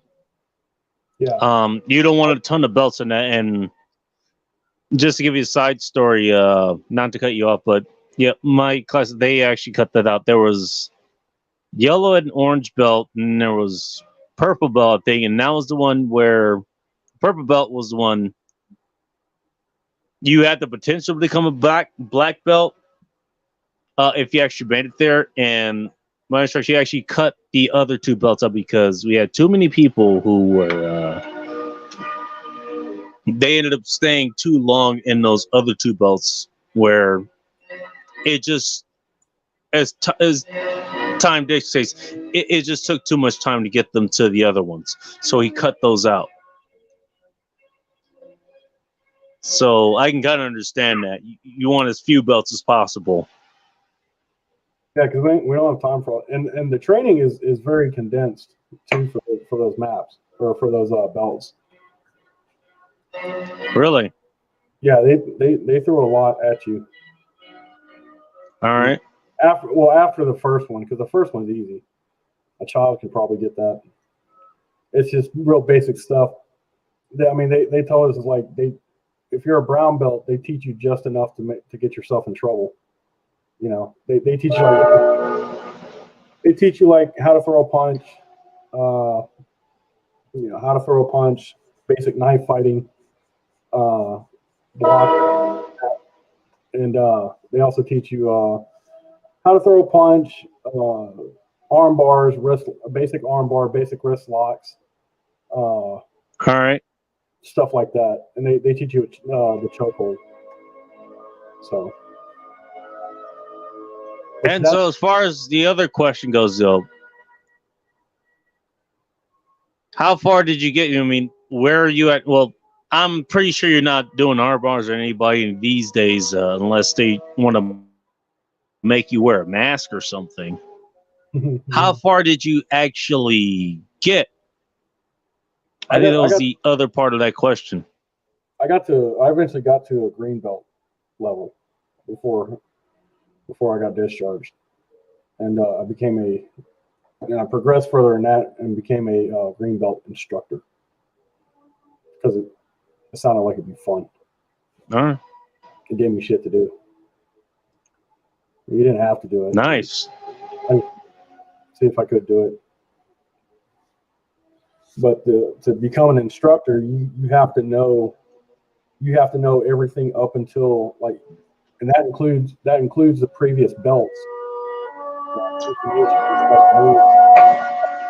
Of course, same thing here.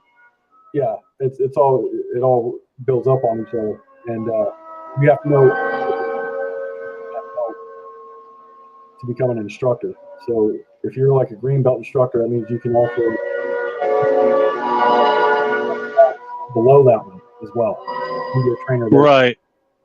So it all builds on top of each other, and that's a good thing. That's a good sign of a system. You learn, you still retain the knowledge that you learned back early in the system, but you build on top of that. You learn the other stuff that's on top of it as well. That's good. Okay.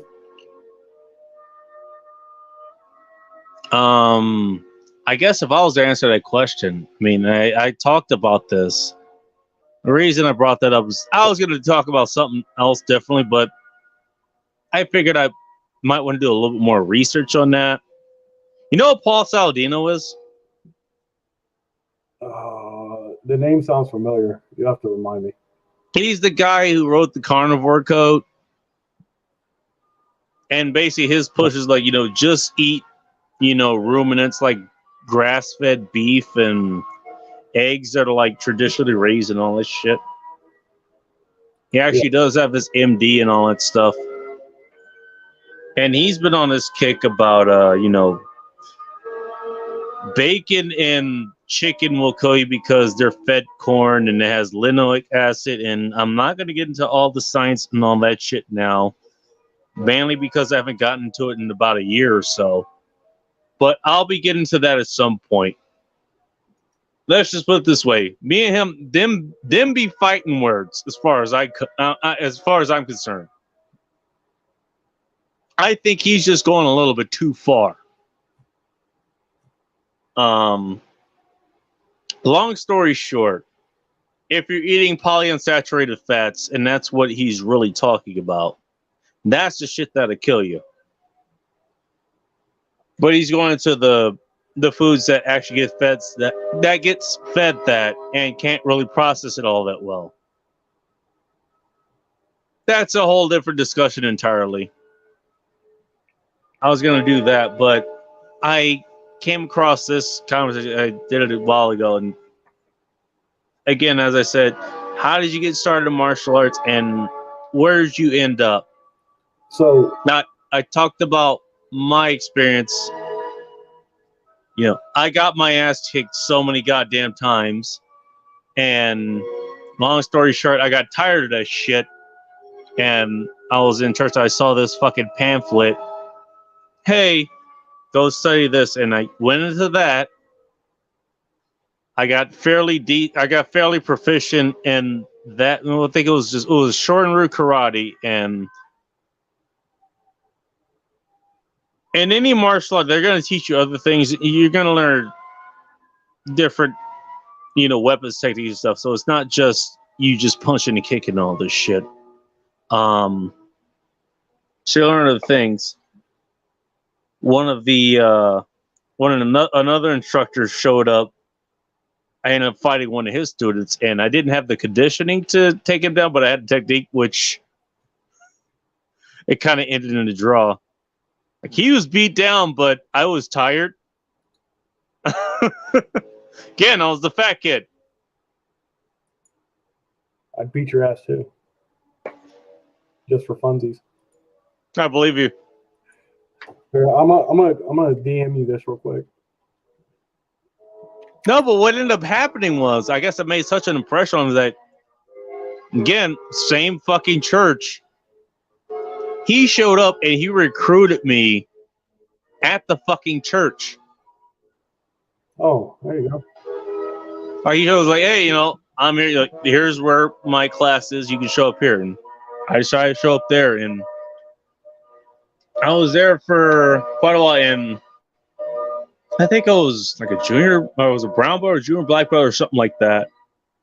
And for the longest while, I wasn't actually allowed to wear a belt there because literally they didn't know where to put me. Because here's the thing about this particular class. Like, just using the tournaments and stuff as an example. Like, we would go fight at tournaments, and we experience with other classes there. We had to fight a grade belt above. So, the belt above, like, just to say green belt, that's what I ended up getting there. You had to fight brown belt. That's a belt above. If you're a brown belt, you had to fight black belt. They didn't know where to put me. So eventually I got green belt, but I ended up having to do that there. I'd put you at a white belt. Have you work your way up. Fine with me. Yeah, I sent you a thing in the DMs, Twitter DM about the McMath program. So basically, I was right. I think I was right the second time around. You have the belt system goes from tan to gray to green. Then you have the green belt is whenever you become instructor qualified. That's the first belt that you become instructor qualified in. And then you have a brown belt instructor qualified, a black belt instructor qualified, and then you have a black belt instructor trainer qualified. So that basically means you can train all the other black belts. And then once you get the same thing with us. So basically, once you get to black belt instructor trainer qualified, there's 6 degrees of that black belt.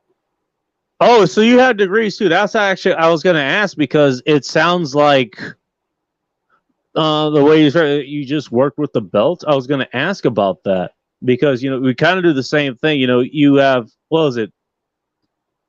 The first black belt is the first degree, and that's kind of like basically it's teachable. That's what it's called. It's like, okay, you actually have the skills and the wherewithal to actually learn what could be taught through this entire system. And then you have other degrees there, a second degree, you have third degree, that's instructor level. There's fifth degree, that's master level. You've learned everything that's in the system. No, that's not even. See, you have black belt, and then you have black belt instructor qualified. Then you have black belt instructor trainer qualified, which means you basically train the instructors of the black belt below you. And then after that, you have 6 more degrees of black belt. Oh, there's even more than that. Holy shit. Yeah, after that. So dude, we don't even have that many. So for example, a green belt, the one I was in, green belt is the third belt requiring 25 hours of training. It signifies understanding of the intermediate fundamentals of the different disciplines. It's the first belt level in which one can become an instructor, which allows him or her to teach tan, gray, and green belt techniques with the power to. Right. Okay. I put the music back. I looked. I have it saved. Actually, I'm gonna read that tomorrow. Yeah, read that shit up. It's all like out there, Yeah. But it's not like the green belt. It's like 25 hours of work. Like I said, it's not super hard to get to attain the belt, but it's what they train you in. It's 25 hours, but honestly, you need more. You're going to need more because the training that they give you of the moves and stuff like that, it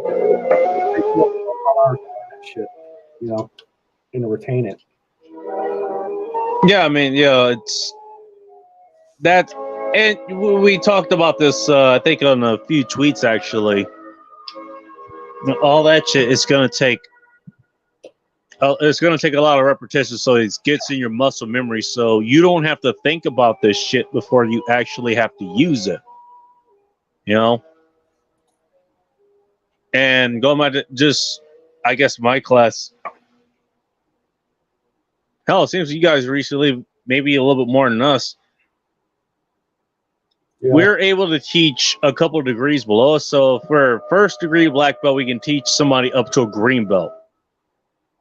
If you're the rank that I got to, which is a sensei's third degree black belt, you can teach somebody up to a first degree.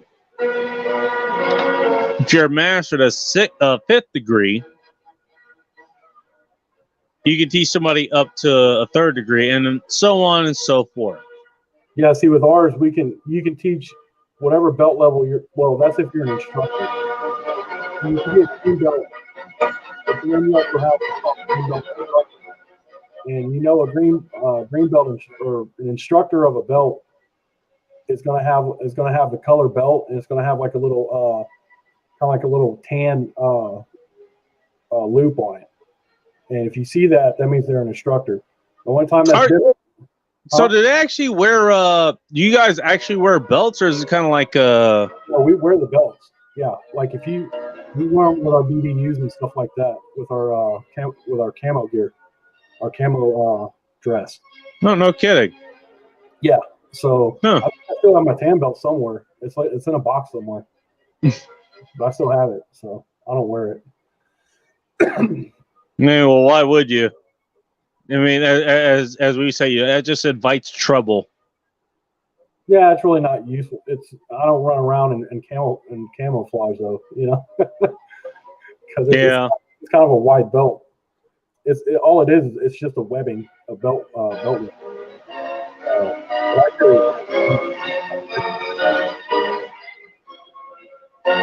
I have a question for you, because the other part was, how far did you get? I mean, I got pretty far. It seems like you got pretty far as well. I only got about halfway because I got to the green belt instructor position. That's as far as I got. That's probably farther than most people have gotten, even in the Marine Corps. I would imagine. They had. I don't know. You can tell me. It depends. Like I said, I'll give you an example. So, whenever I was in basic training, they had just the drill instructors.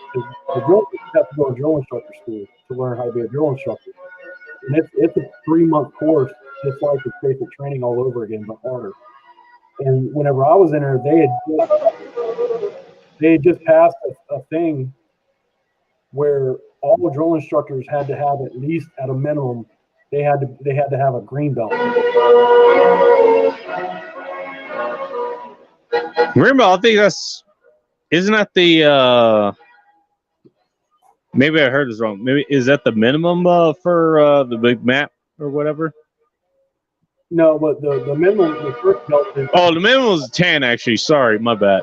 You had it, but the thing was, you had a bunch of drill instructors that were running around with tan belts and gray belts and stuff like that.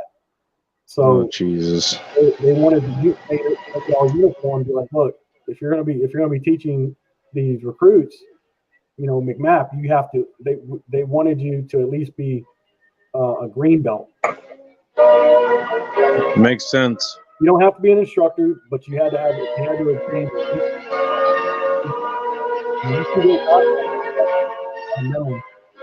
There were a couple. There were a couple senior drill instructors. They had black belts. You didn't fuck with those guys. You don't fuck with them. Can imagine. Yeah. Yeah. If you're a black belt in the Marine Corps martial arts program, you're not a guy to be fucked with. I can only imagine. I mean, I guess I could say I sort of got to that position, but I can definitely understand. There are people I know that I would not be fucking with. Hell, I wouldn't be fucking with some of the goddamn 12-year-olds that came through our program. Like, nah, I'm pulling a gun in your ass. I can imagine the same thing on your end. You mind doing me a favor? I need to take a piss real quick, so I'm going to be gone for about 30 seconds or so. Okay. And one of the things I wanted to do, as far as it goes, I have my own sea stories. If you want to tell your own sea stories as far as this goes, you know, actually utilizing this in the field, training exercises that you've done that kind of stand out. As far as this goes, you know, feel welcome to take them. Because I had quite a few that I was thinking I thought I was going to be alone tonight, but which is fine. This is great. But you know, you come with your own stories. I'd love to hear them. Why don't we do like a part 2 to this later? What's that? Why don't we do like a part 2 to the show or something later? So I'll give me time to think about shit. Like I gotta go. I'm older than you, man. I gotta go back like 20 years to think of this stuff. It takes time. And a lot of alcohol. I got the alcohol part covered. I just need to take a piss real quick, so Yeah, I'll be back real quick. I'll pirate your show. I'll keep them busy. Sure.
Well, I thought I'd come into Boris talking a lot of shit about me, but apparently not. Nah, I was about to.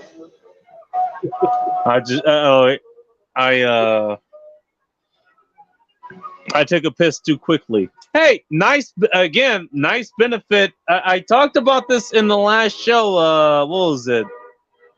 End Times Report, Laughter at Humanity show. I talked about a lot of the good benefits that happened this year. Everybody's always talking about the bad things that happened this year, shit that's gone wrong. They were out of work and all this shit. It was like, you know what? It depends on what you make of it. Now, I've had my own bad fucking things that happened this year, and I've talked about those ad nauseum. But you know what? I made them fucking work for me. And really, it's how you make that work for you. Yeah, that's about how it is. The year is either really good, it was either good for you or it's not. Either way, you're right. And so this year was good for me. Yeah, bathroom, right fucking there. If you ever see me like reaching over this way to get like water or something, the sink is right there. That's one requisite I have for a studio that I want to fucking work with. I want to have water readily available. And so that's one thing that's just thing to do in the background, I guess. That's pretty much all I drink anymore is like water and milk. Milk? Milk is cool. Nothing wrong with that.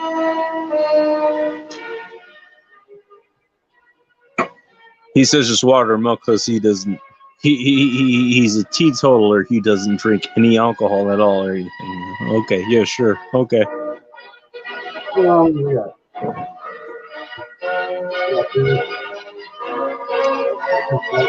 Maker's Mark? Yeah. Nice. We got the Jameson. And he's got Jameson. Okay, he's doubling up. He's got one for each hand. Well, you have to, or else you're just a fucking amateur. Fair enough. I got tequila in my Wingman's Brewer beer glass, and that's pretty much it. That's just because that's what I had within arm's reach. There you go. I guess to answer that question on my end, shit. I went through a lot. There were several instances where I almost died, including the fucking brown blood test. I still am not able to tell about. I'm not able to talk about that. Did you have to pay for these classes? No, that's the thing. These classes, well, the initial classes that I went to, you know, it was because they had to kind of rent a facility, and it was to go kind of pay those fees. It was suggested $15 a month. That was the initial thing. The class I got that my instructor, the main instructor that I had that came and literally recruited me to, we had a place. It was Rogers Park in Inglewood, California, and that's its own fucking story itself. Trust me, I got involved. I learned a lot about politics just dealing with that, because I got real involved with that. By the way, I got a lot of the charges that my instructor was dealing with, keeping that running. I got that shit dropped. So when I talk about politics, I've dealt with it literally. But he did not charge for class. The main charge that he was charged, you would have to sit through one class before you were allowed on the floor. So whatever we were doing there, whatever moves we were doing, whatever drills we were doing, the language, by the way, that got brought up more than once by me myself. And I was the nice one on that floor. Keep that in mind. I'm the nice one, and I got more shit than everyone else there. But you had to sit through one class to check it out, you know, if you wanted to join or you wanted your kids to join or whatever. You had to sit through that and see if what we were doing was right for you and what you wanted to do or you wanted your kids to get into and all that stuff. That was the entry level. Yeah, it seems like. And as far as I know, it's still free to join, but you have to put in the fucking work.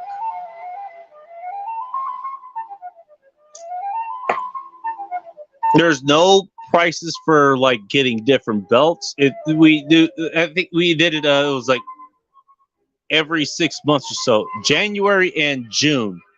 That's when we did belt testing.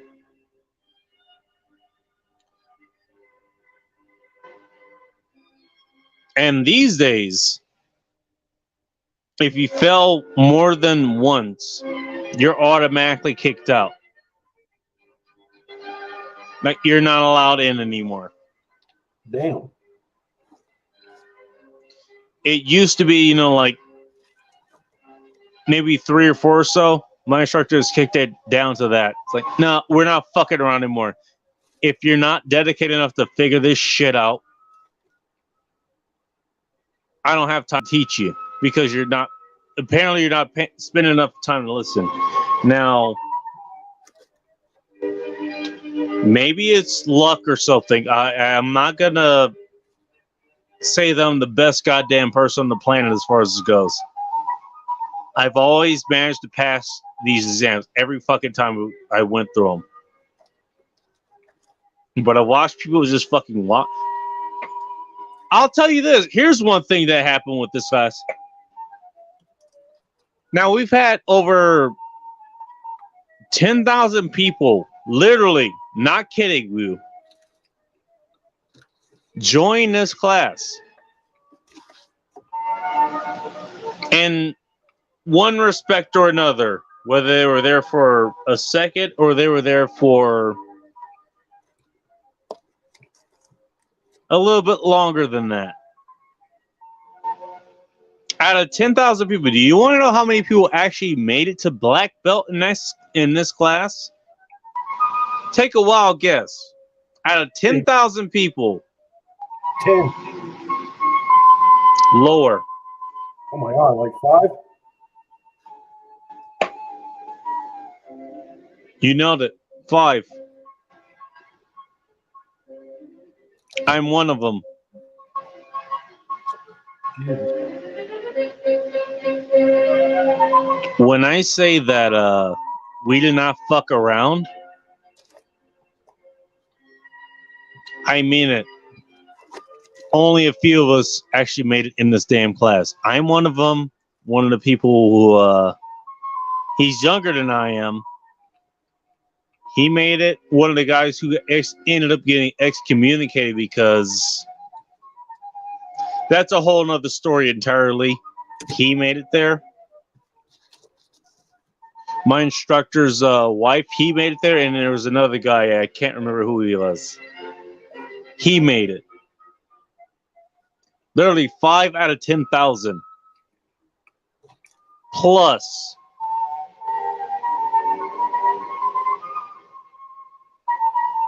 So when I talk about my experiences, these people like and all this stuff, we don't fuck around.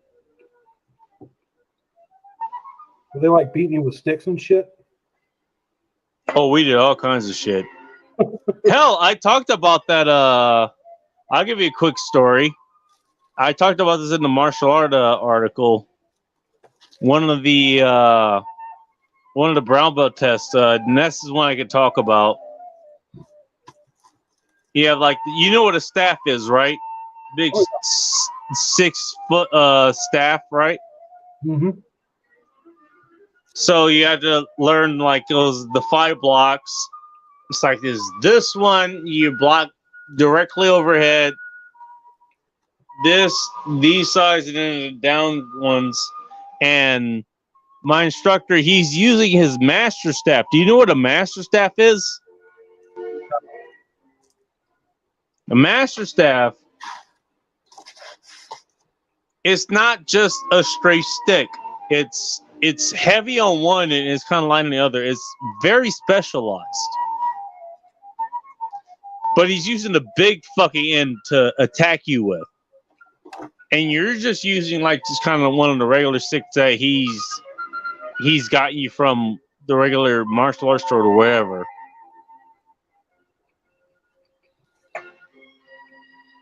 And so long story short, I go ahead and block overhead and his staff breaks my fucking staff in half. And so what I do instinctually is I kind of make it go that way. And now I'm using half of the staff that I have left to defend against him because he's not stopping. And that's kind of the point. Yeah. You know, if the guy is attacking, he's not going to stop because your weapon broke. You're going to have to use what you have left. So I have to use everything I've left, and I'm using, like, sliding it out this way, sliding it out that way, and all this shit.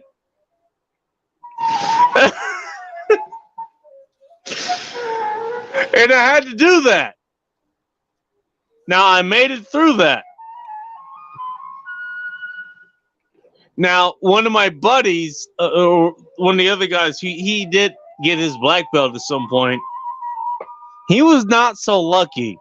The same thing happened to him.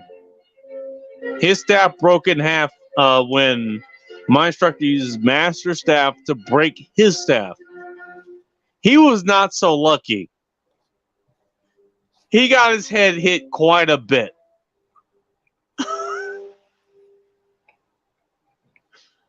See, I'm not gonna lie, it was funny as fuck to watch. if I saw that kind of shit, I would have came in with a 6-foot piece of rebar. Didn't have rebar at the time. You have to work with what you're working with at the time. That's the thing. I would have raided a fucking construction site and got one. Found some pipe or something. That would have been a good thing. And by the way, rebar, a good thing to have on hand. No, but we were working with what we had. We were working with these staffs or whatever. This breaks. It's broken in half. What do you do then? Are you able to improvise? And I was able to actually do that. I defended pretty much almost perfectly. Somehow, I still don't know how the fuck I did that, but I guess just I did it. A healthy sense of self-preservation. Yeah, no fucking kidding. I don't want to get hit with this, so I'm gonna figure out how to do this, and I did it. My buddy, not so much. Now he did eventually he got in.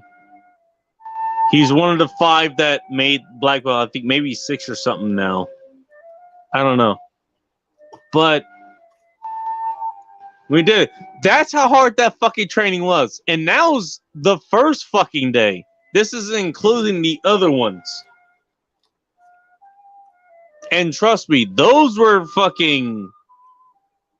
designed literally to make you quit. It was like, you have to hit this fucking number of wherever this exercise was. You have to run all this. I give you kind of a hint. We lived in LA, so we're near the beaches and all that stuff. Running along the beaches was part of that. Had to run at least about 10 miles or so. Oof. Along those beaches on the sand.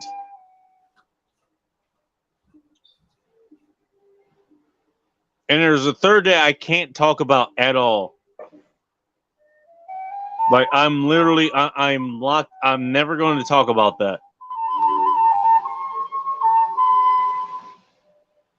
Maybe if we're ever in person, maybe I'll talk about that with you in person. Just promise me you'll never talk about that with anyone else.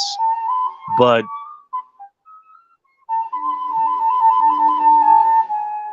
that literally came after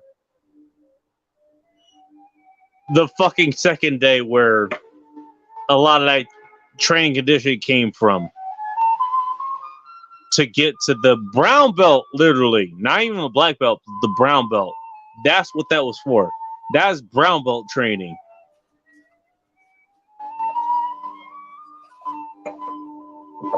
First day of training, winning? No.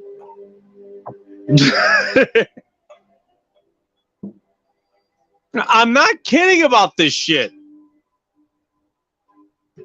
I mean, I hope I'm getting that across. I'm not kidding about this. I went through it. Well, it's good. Builds character. It did. I still remember coming home from that. And I was broke back then. I actually drove one of the people who helped me train then. I drove back home, and I was on my way home, and I ran out of gas, actually. And luckily, I had my gas can in the trunk. And I still remember, put it this way, my legs were totally beat up. I pride myself on my legs. I really do. And those were completely beat up. I'll just put it that way. It took me like 10 minutes to walk to get out of my car, get to my trunk, get to the gas can that was there,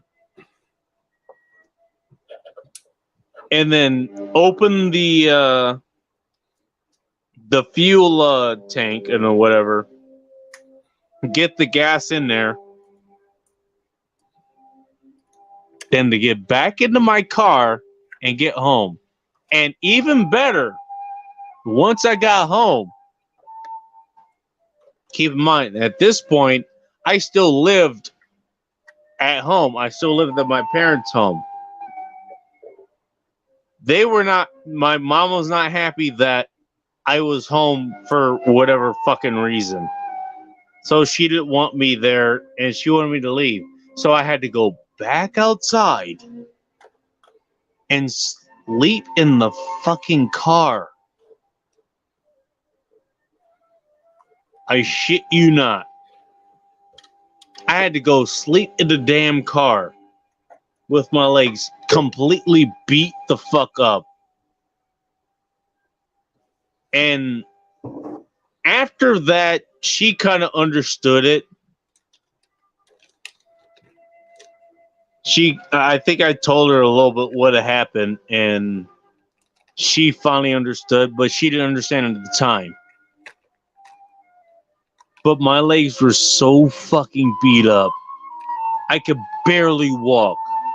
Even when I went to go get my brown belt, I couldn't. I could barely walk up to get it. It was that bad. I would have told bring that shit over to me. Like, walk that shit over here, son.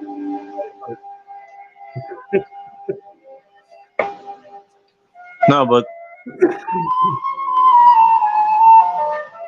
what I did, I earned it. That's good. At least as far as I could tell. If you want to tell me that I didn't, go ahead and put your arguments in there, but I earned it. Oh, man, because like most people don't punch in the face anymore. So. That's why we have a problem with that nowadays anyway. Because apparently it's not nice to bully people anymore and punch them in the face. Oh, really? We fucking did. We didn't care. Hey, you got a weakness? We're gonna fucking exploit it. That's what happened to me. That's why my legs got fucking destroyed. That's why I had to deal with this shit. It made you better. That was the first thing they fucking went after. Yeah. It's good. You got big old long lanky legs, dude. That's what the damn you. And you get to make fun of my legs and all that shit. Okay, fine. I'm almost your height, but I'm a lot lankier than you are. And I have pretty decent legs, but it doesn't look like it because I'm pretty tall. Yeah. I get it. I get it. Just make fun of me all you want. It's funny, actually. I like it. Keep doing it. It's all cool. But they fucking knew to target that. And that's what they did. I couldn't walk for like a fucking week after this shit. I literally couldn't walk. When I went to go get my brown belt certificate or belt or whatever, I was there. My chick at the time, the Hot Russian X, she was there, actually. And I was barely able to walk, and I had to fucking limp to go get it. I was there. Well, that's fine. You know? Got it. At least you're.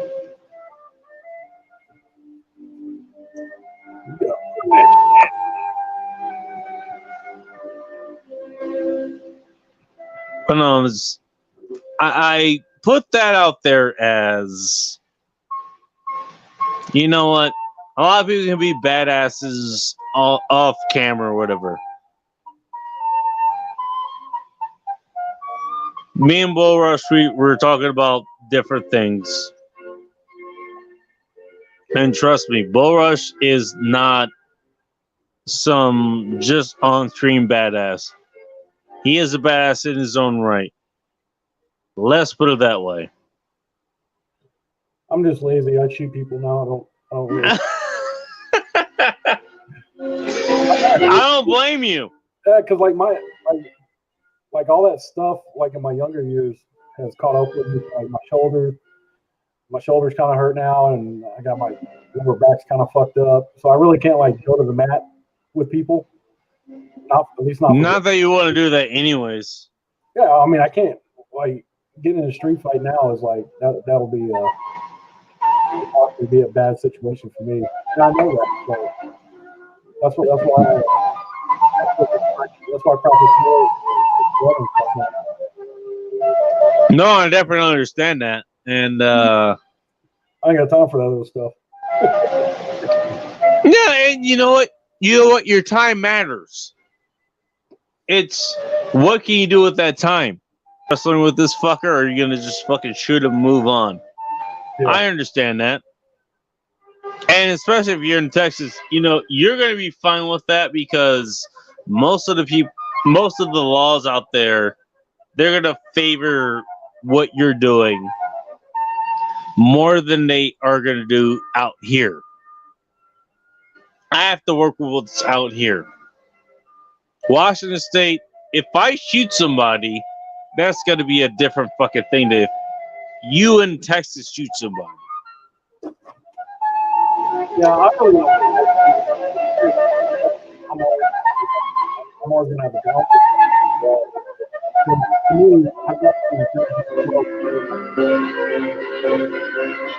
whatever you did, it did not get through whatever the fuck you're doing. Oh, sorry. It doesn't matter where I'm at. I'm always gonna carry a gun because I'd rather be judged by 12 than killed by 6. All right, that worked. There we go. Sorry, man. All right, there we go.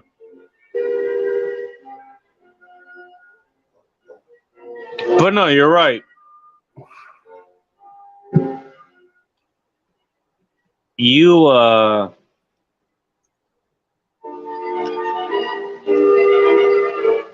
It's better for you to have a gun and all this other stuff because you're going to be protected there if you have to use it.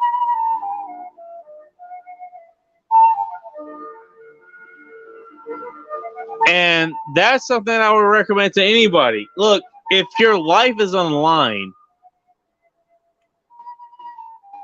use the best form of self-defense that you can, and that's going to be a fucking gun.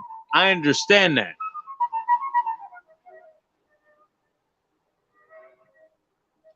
What I always try to put out there is, what if that isn't on the table? Trust me, I've talked to other people. They can't have a gun for whatever reason. It was a legal reason, physical reason, whatever. They can't do it. So what other options do they have? Knives, bricks, bats, clubs. Hammers. Yeah. That's one that I've been putting out there. Called weapon of opportunity. And so, yeah, you're right. And look, everybody, and that's one reason I don't never talk about firearms. Everybody always talks about them. And your AR-15 has the 5.56 ammo and all that shit, and your pistol with the 9mm. Okay, fine. Everybody already knows about that. My job is to talk about things people don't think about.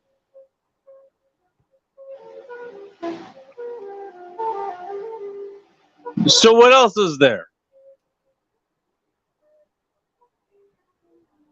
got the stick, you got a hammer, you got pens. You ever seen Casino? what was it? Have you ever seen that movie Casino with Joe Pesci? I think so. Yeah, Joe Pesci goes up to the guy in a bar.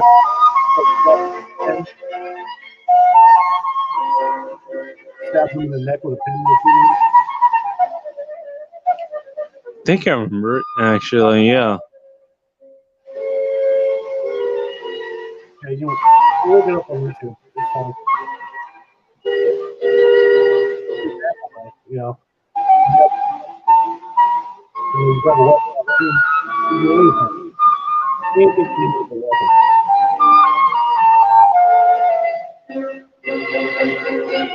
weapon. Nice, you're right, but again, goes back to my point. What if you don't have all these firearms ready to go? You gotta be ready to throw them hands, man. I can tell you. You have those hands and you have those fucking melee weapons ready to go. That's what you might have. And who knows? Maybe that's all you're gonna have to really go with. The hammer, the pipe, the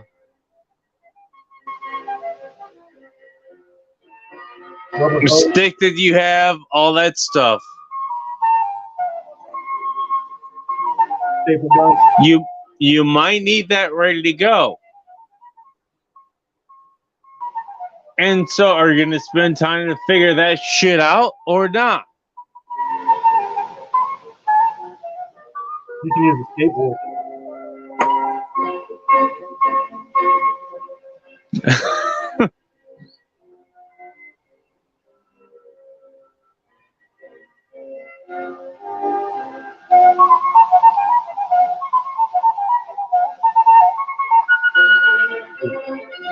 You can take the arms of your sunglasses and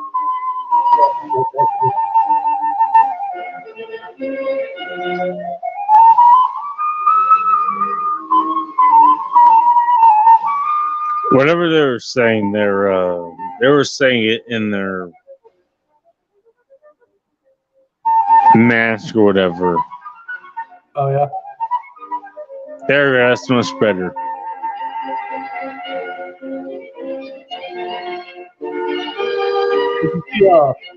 Have you seen pictures of my motorcycle? No, I haven't actually. Oh shit. I'll send them to you. Give me a few minutes. Where are you gonna send them actually? My profile or in here or what? I'm gonna DM them to you on Twitter. All right.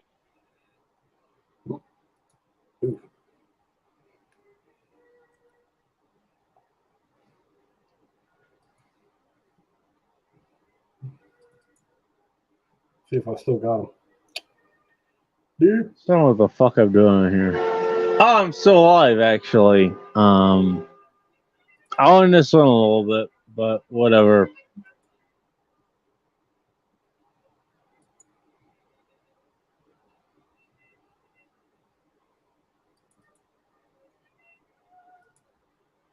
I can hear him clicking in the background. No, the things that I hear. It's just, it comes with the territory. All right, I'll send them to you. Where you send them? Twitter DM. Twitter. Twitter DM. Hang on.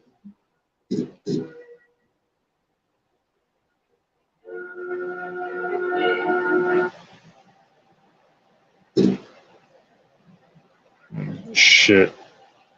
Boom, there you go. There goes the music.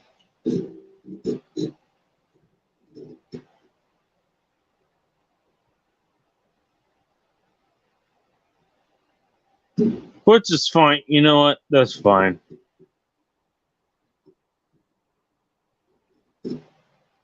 I still have the McMath program that I need to read over.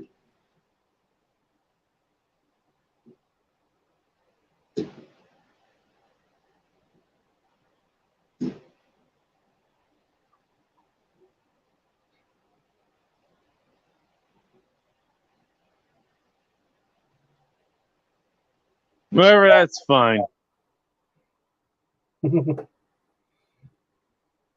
Jesus.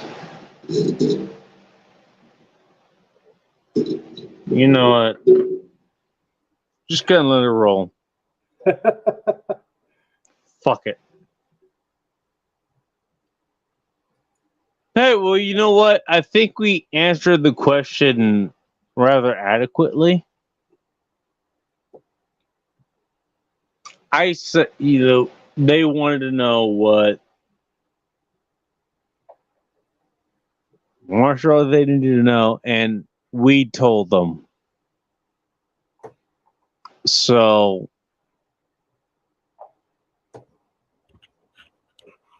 I told them which one that I think they needed to know. You told them which one they needed to know, and we covered all the ones that are in between.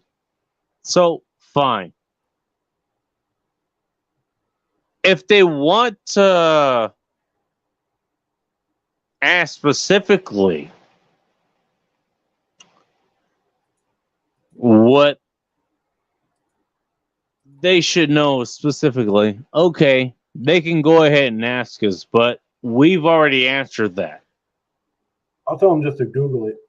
Shit. Exactly.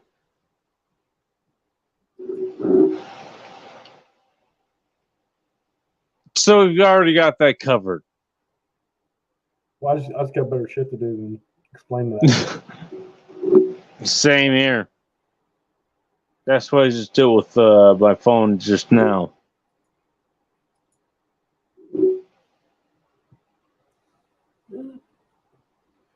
So fine. I'm gonna wrap it up, man, because I gotta start making breakfast and whatnot. I'm going to sleep in the morning anyway, so Yeah, it's like 5:30 already. 5:30. Oh Jesus Christ! Yes, it is pretty fucking close there. Yeah. And I think, yeah, I gotta go to the Ojimbo, put some work in over there Yeah. because I'm old. I don't blame you. All right. Take care, man. Thanks for doing what you do. And I'll talk to you at some other point. All right, sounds good. Sounds good. You take care. Be careful, my friend. All right, you too. All right, and I'm out of this.